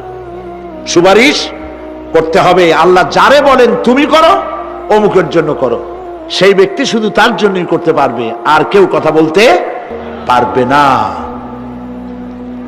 সেই কঠিন হাসরের ময়দান, যেদিন শুধুমাত্র আল্লাহ পাক কথা বলবেন, আর যারে বলতে বলবেন সেই কেবলমাত্র বলতে পারবে। সুপারিশ এটি আল্লাহ পাক কিয়ামতে পারমিশন দিলে বলা যাবে। হযরত ইব্রাহিম আলাইহিস সালাম, হযরত ইব্রাহিম আলাইহিস সালাম কিয়ামতের দিন তার নিজের পিতা সম্পর্কে সুপারিশ করবেন। রব্বুল আলামিন, আমার আব্বার জন্য সুপারিশ করতেছি, মেহেরবানি করে জাহান্নাম থেকে তারে আপনি রক্ষা করুন। আল্লাহ রব্বুল আলামিন বলবেন, ইব্রাহিম তোমার সুপারিশ মঞ্জুর হবে না। প্রিয় ভাই সব, একটু মাথা খাটান, চিন্তা করেন। উলুল আযম পয়গম্বর, জাতির পিতা। কে জাতির পিতা? চিল্লায় বলুন, কলিজা সাফ করে ফেলুন। মুসলমানদের জাতির পিতা হাফিজ আবি কেউ হতে পারে না।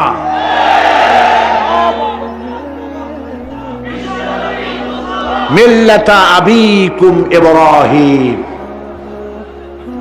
ইব্রাহিম আলাইহিস সালাম এই মিল্লাতের পিতা। সুবহানাল্লাহ। হযরত ইব্রাহিম আলাইহিস সালাম কিয়ামতের দিন বলবেন, আল্লাহ আমার আব্বার জন্য সুপারিশ করছি। আল্লাহ পাক বলবেন মঞ্জুর হবে না। আজর তোমার পিতা হতে পারে, কিন্তু আমার খলিলকে আগুনে ফেলার জন্য নমরুদকে সে সহযোগিতা করেছে, আমি তোমার পিতাকে ক্ষমা করব না। নবী করিম সাল্লাল্লাহু আলাইহি সাল্লামকে সাহাবায়ে কেরাম জিজ্ঞেস করেছেন, হে রাসূল, আপনার আব্বা এবং আম্মার অবস্থা কি হবে? নবী করিম সাল্লাল্লাহু আলাইহি সাল্লাম কেঁদে ফেলেছেন, সব বলেছেন, আমি তাদের কোনো উপকারে আসব না। আল্লাহু আকবার। আপনি মনে করছেন নাকি যে ইয়া নবী সালাম আলাইকা বলি অমনি নবী সুপারিশ পাবেন? এত সহজ। কতগুলা রসগোল্লা খাইলেন আর বড় একটা মিছিল করলেন আর অমনি চলে যাবেন? পৃথিবীর সব মানুষ, সাহাবায়ে কেরাম বাদ দেন, পৃথিবীর সমস্ত মানুষ একত্রিত হয়ে আবু তালেব রাসূলুল্লাহকে যে ভালোবেসেছেন, ওর 1000 ভাগের 1 ভাগও সারা দুনিয়ার মানুষ রাসূলুল্লাহকেই ভালোবাসতে পারবে? পারবে?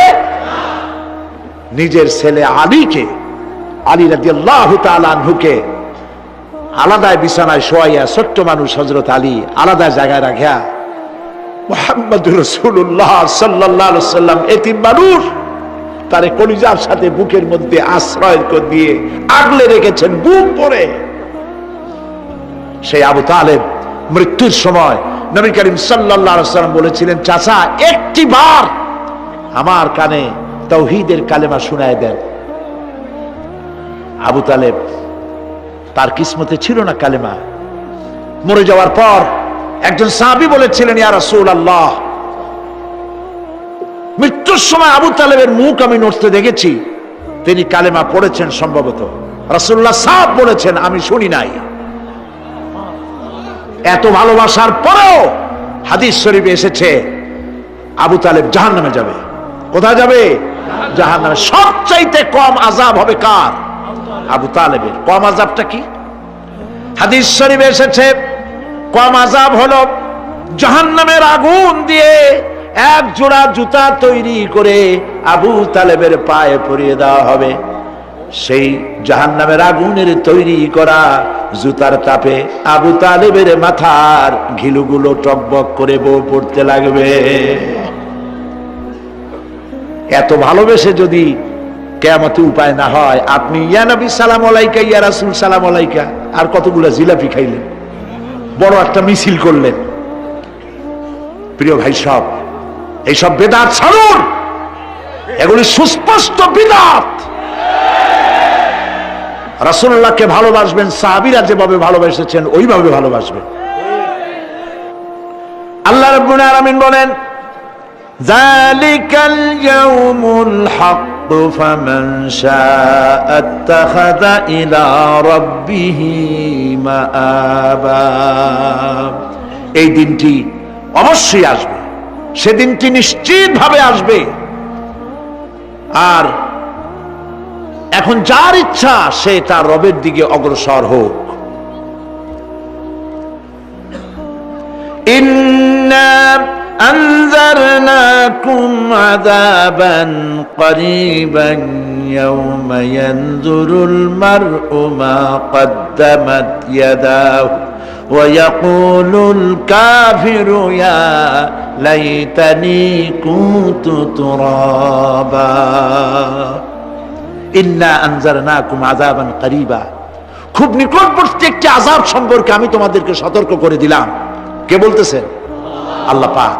লক্ষ্য করুন আল্লাহ কি বলছেন, খুব নিকটবর্তী একটি কঠিন শাস্তি, আযাব অর্থাৎ কিয়ামত, এ সম্পর্কে আমি তোমাদেরকে সতর্ক করে দিলাম। ইয়াউমা ইয়ানজুরুল মার'উ মা কদ্দামাত ইয়াদাহ, সেদিন প্রত্যেকটি লোক যা সে পাঠিয়ে দিয়েছিল এখানে, অর্থাৎ যা করেছিল সেগুলি সে দেখতে পাবে। আর তখন ওয়ায়াকুলুল কাফিরু ইয়া লাইতানি কুনতু তুরাবা। সেই কিয়ামতের ময়দানে অবস্থা দেখে কাফেররা বলবে, আহারে মানুষ না হইয়া যদি মাটি হইয়া যেতাম, যদি মাটি হতাম, যদি মানুষ না হয়ে না জন্মাতাম, আজ এই হাসরের ময়দানে এইখানে এই বিচারের মুখোমুখি হতাম না, মাটি হইলে বরং অনেক ভালো হতো।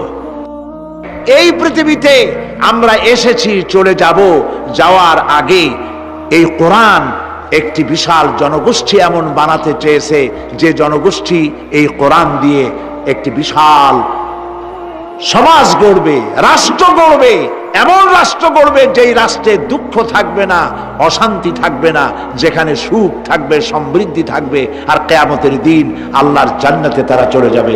তেমন একটি সমাজকে আমরা চাই। সবাই বলেন, সেরকম একটি সমাজকে আমরা চাই। প্রিয় ভাই সব, কিয়ামতের দিন আমরা যেতে চাই জান্নাতে। কোথায় যেতে চাই বলেন? জোরে বলেন।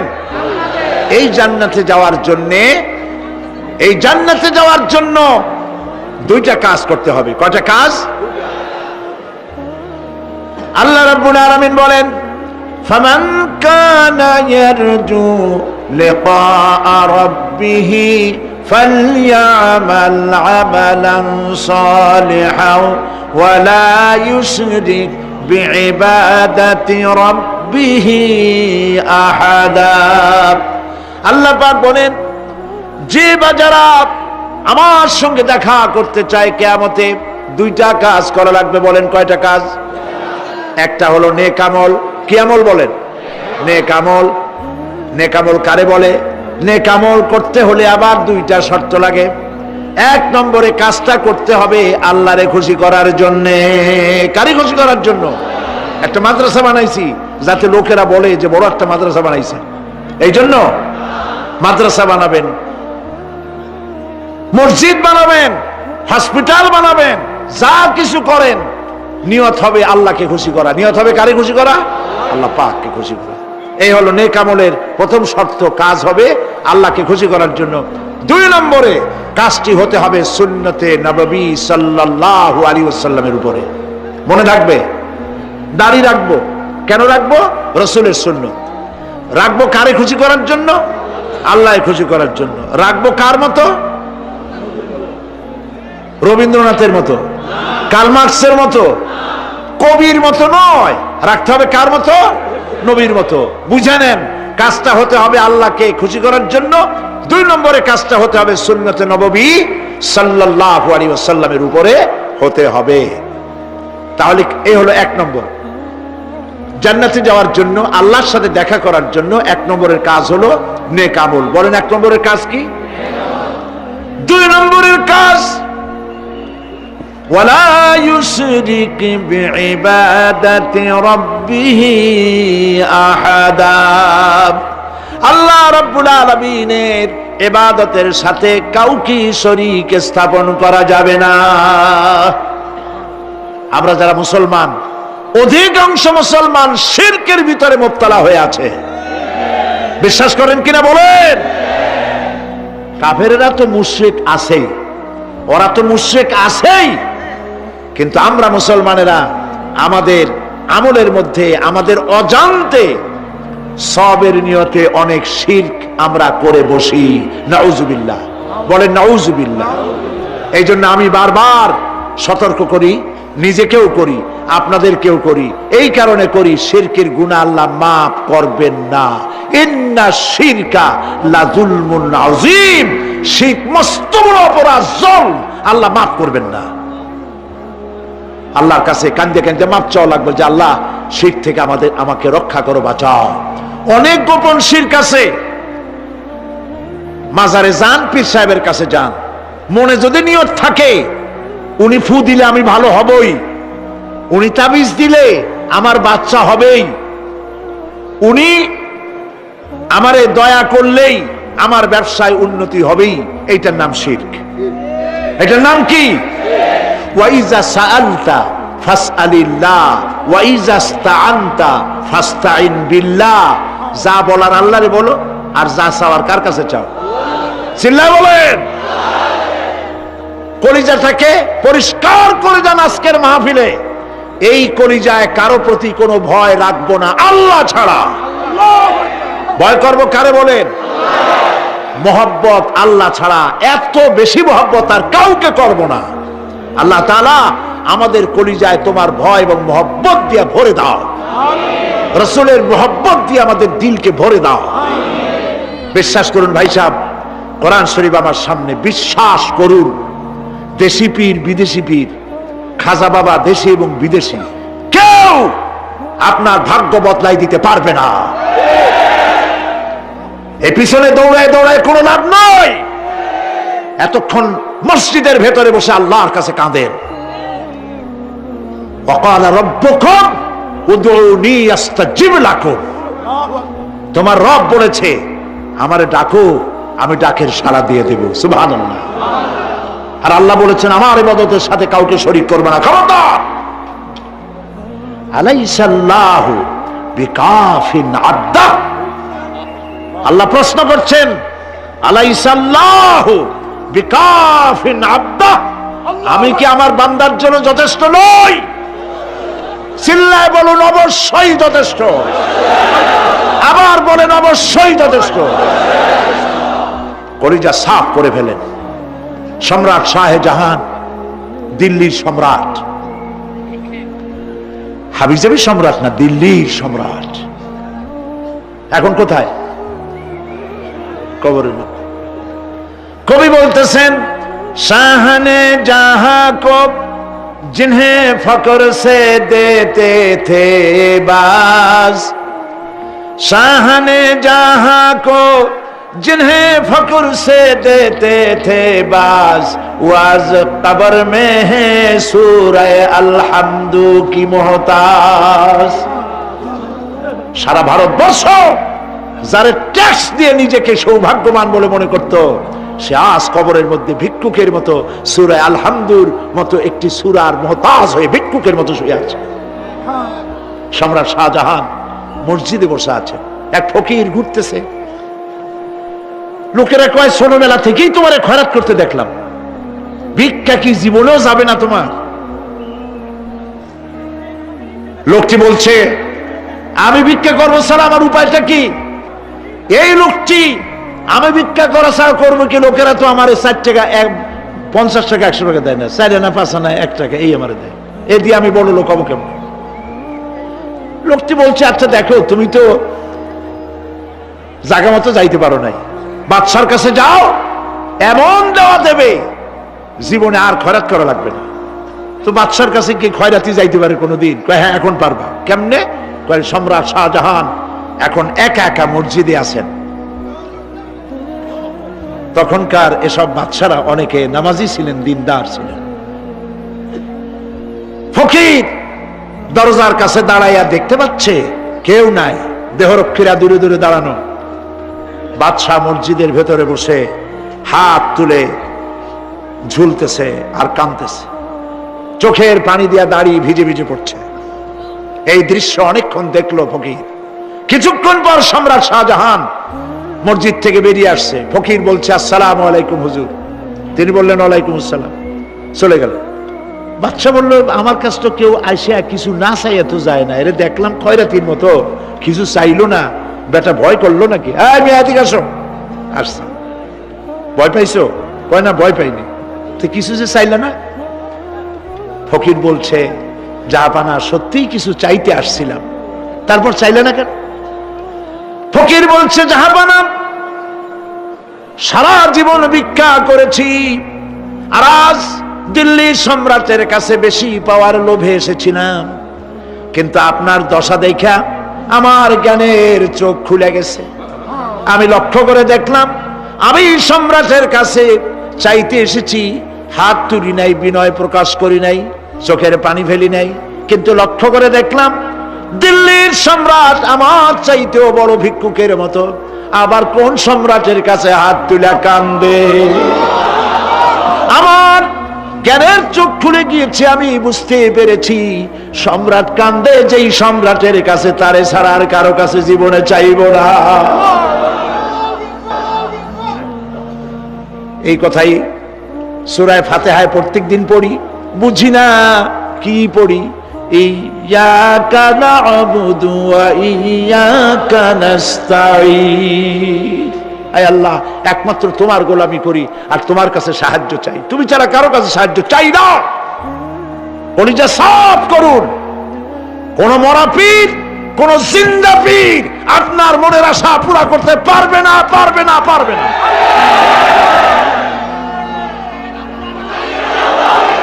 আর আজ থেকে কোন মাজারে টাকা দিবেন না, পয়সা দিবেন না, আগরবাতি দিবেন না, মোমবাতি দিবেন না, গোলাপ পানি দিবেন না। কারা কারা দিবেন না হাত উঁচু করে দেখা।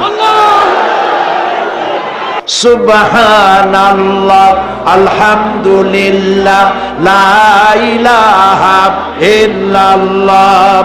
সুবহানাল্লাহ, আলহামদুলিল্লাহ, লা ইলাহা ইল্লাল্লাহ। সুবহানাল্লাহ,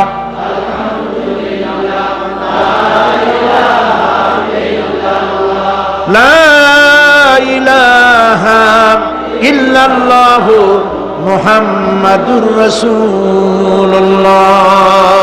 আল্লাহুম্মা আমিন। রব্বানা যালামনা আনফুসানা ওয়া ইন লাম তাগফির লানা ওয়া তারহামনা লানাকুনান্না মিনাল খাসিরিন। রব্বুল আলামিন, তাম পৃথিবীর মাটির নিচে যত মুমিন মুমিনাত শুয়ে আছে, আল্লাহ কবরগুলি কি জান্নাতের টুকরা বানায়া দাও।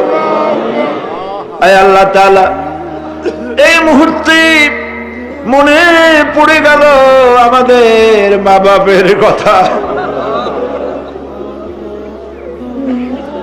রব্বুল আলামিন, আমাদের আব্বা জান কত বছর আগে দুনিয়া থেকে বিদায় হয়ে গেল, নাম ধরে আর কেউ ডাকে না। কত কষ্ট করেছে, ধান বিক্রি করে, সুপারি বিক্রি করে, নিজের পেটে না দিয়া নিজের ভালো জামা না বানাইয়া আমাদের লেখাপড়া শিখাইছে, বাড়িঘর বানালো। আর একদিন তোমার ডাকি সাড়া দিয়া চলে গেল। যুগের পরে যুগ চলে গেল, বাপের মুখ আর দেখি না। আল্লাহ তাআলা আমাদের আব্বাজান যাদের দুনিয়া থেকে বিদায় হয়ে গেছে, কবরটাকে বেহেশত বানায় দাও। মানুষ মাত্রই ভুল করে, গুনাহ করি। আমাদের আব্বাজান যদি কোনো ভুল করে থাকে, গুনাহ করে থাকে, আল্লাহ মাফ করে দাও। রব্বুল আলামিন, এবার দোয়া করি আমাদের জনম দুঃখিনী গর্ভধারিণী মা,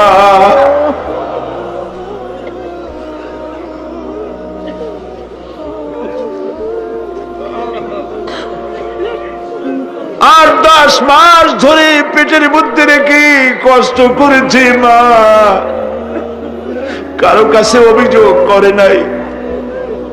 সন্তান পেটের মধ্যে বসে মাথা দিয়া হাঁটু দিয়া গুতা দিচ্ছে, মা অভিযোগ করে নাই।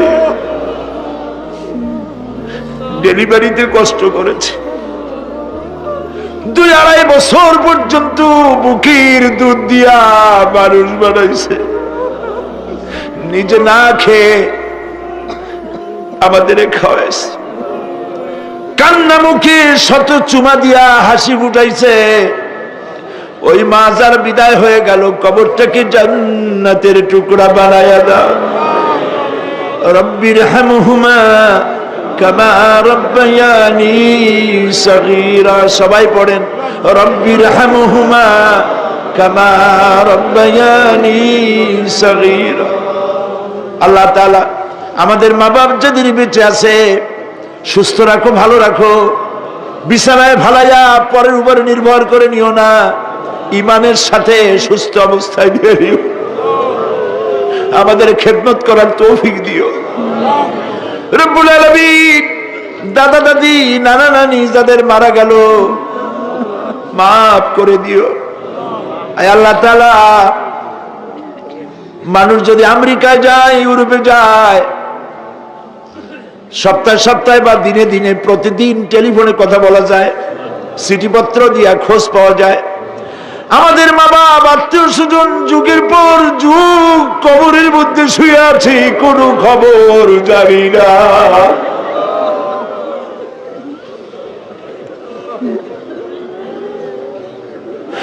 তুমি যদি আযাব দাও, ঠেকাবার কেউ নাই।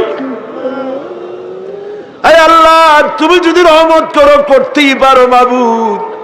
তুমি রহমান রহিম, মাফ করে দাও আল্লাহ তাআলা। এবার আমরা আমাদের গুনার কথা বলি। এই লক্ষ লক্ষ মানুষ তোমার বান্দা বান্দিরা খাওয়ার জন্য আসে নাই, রিক্সা ভাড়া কেউ দেওয়া হয় নাই, দোয়া কবুল হবে এই বিশ্বাস করে এসেছে। বাবু তুমি তাকাও, তুমি তোমার আরশে আজিম দিয়া তাকাও। আমাদের ঈমান, আমাদের আকীদা, আমরা এখন কোথায় বসা তুমি দেখতে পাচ্ছ। আমরা কি বলে কাঁদতেছি তুমি শুনতে পাচ্ছ। রব্বুল আলামিন, আমাদের গুনার দিকে যদি তাকাও তোমার গোসা হতে পারে। আমাদের গুনার দিকে তাকাও না, চোখের দিকে তাকাও।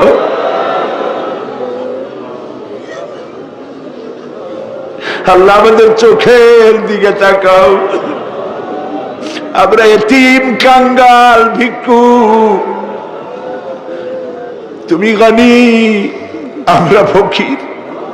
আল্লাহ তাআলা, তোমার জাহান্নামের ভয় পাই, আমাদের জন্য জাহান্নাম হারাম বানায় দাও রব্বুল আলামিন। আমরা জানি দিনের বেলায় সরকারি অফিস চলে, সন্ধ্যাবেলায় অফিসগুলি বন্ধ হয়ে যায়, আর রাত যত গভীর হতে থাকে তোমার রহমতের অফিস কর্মচঞ্চল হয়ে যায়। রব্বুল আলামিন, গুনাহ মাফ চাই, আমাদের মাফ করে দাও। আয় আল্লাহ তাআলা, আমরা অন্যায় করেছি বলে সারা দুনিয়ায় আজ মুসলমানেরা মার খাইতেছে। আল্লাহ, কান্দো মুসলমানেরা, কান্দো।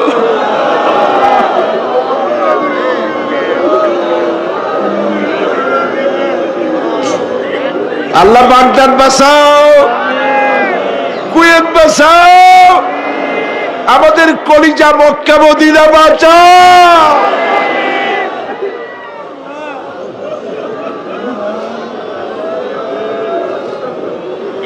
রব্বুল আলামিন আমাদের কান্না তুমি শোনো বাবু। আমরা অপরাধী, আমরা গুনাহগার, আমরা মাপ চাই বাবু, আমাদের মাফ করে দাও। মুসলমানদের কাফের দিয়ে পিটাই মারো না বাবু, ইহুদি দিয়ে মুসলমানদের মারো না বাবু। তোমার রসুলের সাদকায় মুসলমানদেরকে মাফ করে দাও আল্লাহ।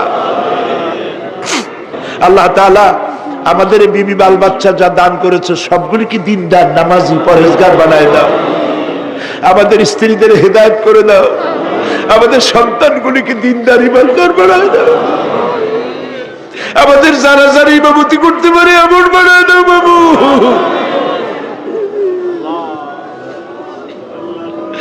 আল্লাহ, বড় আশা করে মানুষের আসছে। আল্লাহুম্মা লা তারুদ্দানা খায়বিন, আল্লাহুম্মা লা তারুদ্দানা খায়বিন। কিছু না দিয়ে একেবারে খালি হাতে ফেরত দিও না বাবু, কিছু না দিয়ে খালি হাতে ফেরত দিও না বাবু। আমার দেশের সেনাবাহিনী, আমার দেশের বিডিআর, আমার দেশের পুলিশ, আমার দেশের আনসার সকলকে দিন দাও, ইমাম দাও, সম্মান দাও, চরিত্র দাও, নামাজি বানাও, পরহেজগার বানাও। আল্লাহ, সাংবাদিকরা যারা এই মাহফিলের খবর পত্রিকায় দিয়া সারা বাংলাদেশে ছড়াবার চেষ্টা করেছে, সেই সব সাংবাদিকদের প্রতি রহমত নাজিল করো। আর যারা হিংসার চোটে কলিজা জ্বলে, আল্লাহ, মুসলমানের সন্তান যদি ওরা হয়, ওদের কলিজাও ইসলামের মোহব্বত পয়দা করে দাও। তুমি আরশে আজিমের মালিক, তুমি সম্রাটের সম্রাট, তুমি রাজাধিরাজ। তোমার মোহব্বত ছাড়া কোনো মোহব্বত যেন কলিজায় থাকে না মাবুদ। তোমাকে ছাড়া কাউকে যেন ভয় করি না মাবুদ। সারা জীবন শিরক আর বিদআত থেকে আমাদের তুমি বাঁচাও আল্লাহ। তোমার জাহান্নামকে আমরা ভয় পাই। আল্লাহুম্মা আজিরনা মিনান নার, আল্লাহুম্মা আজিরনা মিনান নার, আল্লাহুম্মা আজিরনা মিনান নার। রব্বানা তাকাব্বাল মিন্না ইন্নাকা আনতাস সামিউল আলিম ওয়া তুব আলাইনা ইন্নাকা আনতাত তাওয়াবুর রহিম। সুবহান রাব্বিকা রাব্বিল ইজ্জাতি আম্মা ইয়াসিফুন ওয়া সালামুন আলাল মুরসালিন والحمد لله رب العالمين واجعل آخر كلامنا عند الموت لا إله إلا الله محمد رسول الله. السلام عليكم ورحمة الله. إن للمتقين مفازا حدائق وأعنابا وكواعب أترابا وكأسا دهاقا لا يسمعون فيها لغوا ولا كذابا جزاء من ربك عطاء حسابا رب السماوات والأرض وما بينهما الرحمن لا يملكون منه خطابا إن للمتقين مفازا অবশ্যই মুত্তাকিদের জন্য রয়েছে সাফল্যের একটি স্থান। হাদাইকা ওয়া আ'নাবা ওয়া কাওয়াইবা আতরাবা, বাগবাগিচা, আঙ্গুর, নবযৌবনা সমবয়সী তরুণী বৃন্দ এবং রয়েছে উচ্ছ্বসিত পান পাত্র। লা ইয়াসমাউনা ফিহা লাগওয়ান ওয়ালা কিযাবা, সেখানে তারা কোনো আজে বাজে মিথ্যে কথা শুনতে পাবে না। জাযাআম মির রাব্বিকা আতাআন হিসাবা, তোমাদের রবের পক্ষ থেকে এছাড়াও রয়েছে যথেষ্ট প্রতিদান এবং পুরস্কার। রব্বিস সামাওয়াতি ওয়াল আরদি ওয়া মা বাইনাহুমার রহমান লা ইয়ামলিকুনা মিনহু খিতাবা। এসব পুরস্কার রয়েছে তোমাদের সেই রবের পক্ষ থেকে যিনি আকাশ আর জমিনের আর এর মধ্যে স্থিত সব কিছুর মালিক, যার সামনে কথা বলার সাহস কারো থাকবে না। এটা হলো যে আমার তেলাওয়াতকৃত আয়াতের শাব্দিক তরজমা। এখন আমরা ব্যাখ্যার দিকে যাব। কোরআনে কারিমে আল্লাহ পাক যেখানেই নিজের নাম বলেছেন জব্বার, কাহ্হার, সেখানেই আল্লাহ পাক নিজের নামের পরিচয় দিয়েছেন রহমান, রহিম, পরপরই বলেছেন যাতে বান্দারা ঘাবড়ে না যায়। যেখানেই বলেছেন জাহান্নামের কথা, সাথে সাথে আবার আল্লাহ পাক বলেছেন জান্নাতের কথা। যেখানেই বলেছেন আযাবের কথা, সাথে সাথেই বলেছেন রহমতের কথা। সুবহানাল্লাহ বলবেন না? আল্লাহ পাক বলছেন আমি মুত্তাকিদের জন্য বিরাট সাফল্য রেখেছি। মূল সাফল্য কিন্তু পৃথিবীতে না, আসল সাফল্যের জায়গা কোথায়? পরকালে। বলেন আসল সাফল্য কোথায়? পরকালে। কত বড় মন্ত্রী হইলেন, কত বড় ডাক সেটে নেতা হলেন, কোন দেশের প্রধানমন্ত্রী হলেন, কত টাকার মালিক হলেন, এটাই আপনার সফলতার বিফলতার মানদণ্ড নয়। আসল সাফল্যের মানদণ্ড কিয়ামতের দিন আল্লাহ রাব্বুল আলামিন আপনার সাথে কি ব্যবহার করবেন, ওটার উপরই সফলতা নির্ভর করবে, বিফলতা নির্ভর করবে। প্রিয় ভাই সব, কিয়ামতের সাফল্য শুধুমাত্র মুত্তাকিদের জন্য। কাদের জন্য বলুন? মুত্তাকিদের জন্য। আরবি ভাষায় তাকওয়া বলে একটি শব্দ আছে। এই তাকওয়া শব্দের অর্থ হচ্ছে বিরত থাকা, বেঁচে চলা, সতর্ক হওয়া এবং সাবধানে চলাফেরা করা। এটার নামই হচ্ছে তাকওয়া। একটিমাত্র জিনিস যদি মানুষের মধ্যে থাকে, সে মানুষটি ফেরেশতার চাইতে বেশি মর্যাদা সম্পন্ন হয়ে যায়। আর ওই জিনিসটি না থাকলে পরে শয়তানের চাইতে লোকটি নিকৃষ্ট হয়ে যায়। বলেন তো জিনিসটার নাম কি? তাকওয়া। বলেন না নাম কি? তাকওয়া। এই তাকওয়া দিয়েই, এই তাকওয়া যার ভিতরে সৃষ্টি হয়, সে ভালো কাজ করার জন্য উৎসাহিত হতে পারে। এই জন্য আল্লাহ রাব্বুল আলামিন বলেছেন ফাত্তাকুল্লাহা মাস্তাতাতুম। আল্লাহ পাককে ভয় করো, যতটা ভয় করা সম্ভব অতটাই ভয় করো। প্রিয় ভাই সব, আল্লাহরে ভয় করুন। যারা ব্যবসায়ী ওজনে কম দিয়া প্রতিদিন 5 গ্রাম, আগে তো 6 টাকা বলতাম আমরা, এখন কি বলে? গ্রাম, 20 গ্রাম, 14 গ্রাম। এই যে গ্রাম, 500 গ্রাম, নানান রকমের গ্রাম, এই কয় গ্রাম করিয়া জীবনে কয় মন বাঁচাবেন? কয় মন বাঁচাবেন? আর এর দ্বারা আপনার হবে কি? মাপে কম দিলেন, ওজনে কম দিলেন, খাদ্যে ভেজাল দিলেন, চাউলে ভেজাল, ঘিতে ভেজাল, তেলে ভেজাল, সমানে দিতে থাকলেন। আহারে, যাওয়ার সময়, মৃত্যুর সময় সাথে কিছু নিয়ে যেতে পারবেন? পারবেন না। এখানে আল্লাহ পাককে ভয় করুন। ব্যবসায় বরকত দেওয়ার মালিক কে? জোরে বলেন কে? আল্লাহ রাব্বুল আলামিন বরকত দেওয়ার মালিক। এইটা বিশ্বাস করে আল্লাহকে ভয় করুন। ব্যবসায়ী ভাইরা নিয়ত করুন, ওজনে কম দেব না, খাদ্যে ভেজাল দেব না, মিথ্যে কথা বলবো না। এই তাফসীর শোনার দাম হবে। যারা চাকরি করেন তারা ওয়াদা করুন, সরকার যে বেতন দেয় সেই বেতন দিয়ে যেমন করে হোক কষ্ট করে জীবন যাপন করতে হলেও করব, হারাম ঘুষ খাবো না। ঘুষ খাওয়া হারাম। শূকরের মাংস খাওয়া যেমন হারাম, ঘুষের একটি পয়সাও থেকে শুরু করে কোটি কোটি টাকা পর্যন্ত তেমন হারাম। এগুলো যদি বাঁচতে পারেন তাহলেই এর নাম হবে তাকওয়া। এটাকে আপনাকে বুঝতে হবে এইভাবে। পুলিশ দেখে না, এন্টি করাপশন ডিপার্টমেন্ট দেখে না, গোয়েন্দা বিভাগের কেউ দেখে না, কিন্তু আল্লাহর চোখে ফাঁকি দেওয়া যাবে না। এটার নাম হলো তাকওয়া।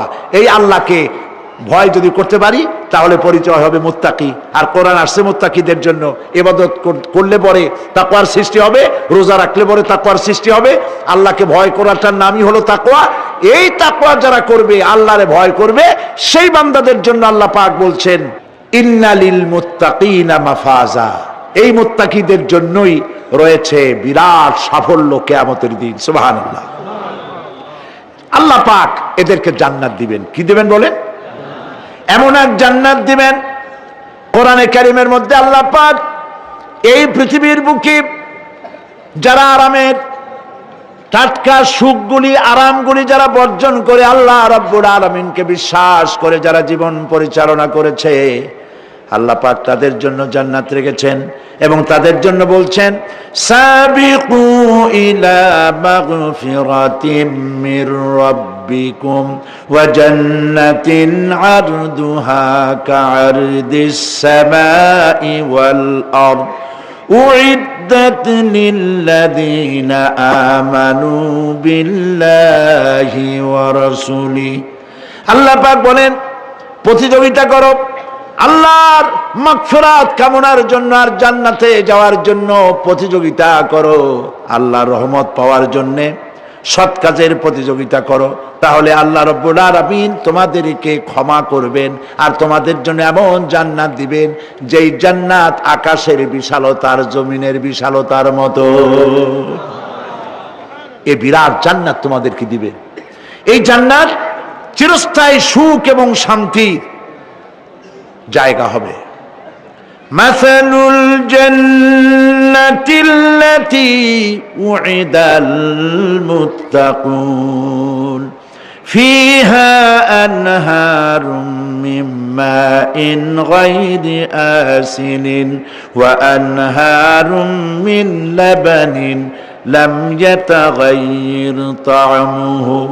আল্লাহ পাক বলছেন জান্নাত আল্লাহ পাক ওয়াদা করেছেন মুত্তাকিদের জন্য। আল্লাহ পাক জান্নাত দিবেন যে জান্নাতের ভেতরে রয়েছে মধুর প্রস্রবণ, রয়েছে দুধের প্রস্রবণ, রয়েছে সেখানে স্বচ্ছ পানীয় পানির প্রস্রবণ রয়েছে। এই সুন্দর জান্নাত, ঝর্ণা ধারা আল্লাহ পাক সৃষ্টি করেছেন, বাগ বাগিচা দিয়ে ভরে রেখেছেন জান্নাত। সেই জান্নাতে জান্নাত হবে এয়ার কন্ডিশন, রৌদ্রের তাপ হবে না সেখানে, রৌদ্রের খরতাপ হবে না সেখানে, ঠান্ডার প্রচন্ডতা থাকবে না।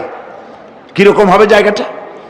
আল্লাহ পাক বলছেন মুত্তাকিনা আলাল আরাইকি লা ইয়ারাউনা ফিহা শামসান ওয়ালা জামহারিরা ওয়া দানিয়াতান আলাইহিম যিলালুহা ওয়া যুল্লিলাত কুতুফুহা তাযলিলা। আল্লাহ পাক এমন জান্নাত রেখেছেন, সেই আল্লাহ পাক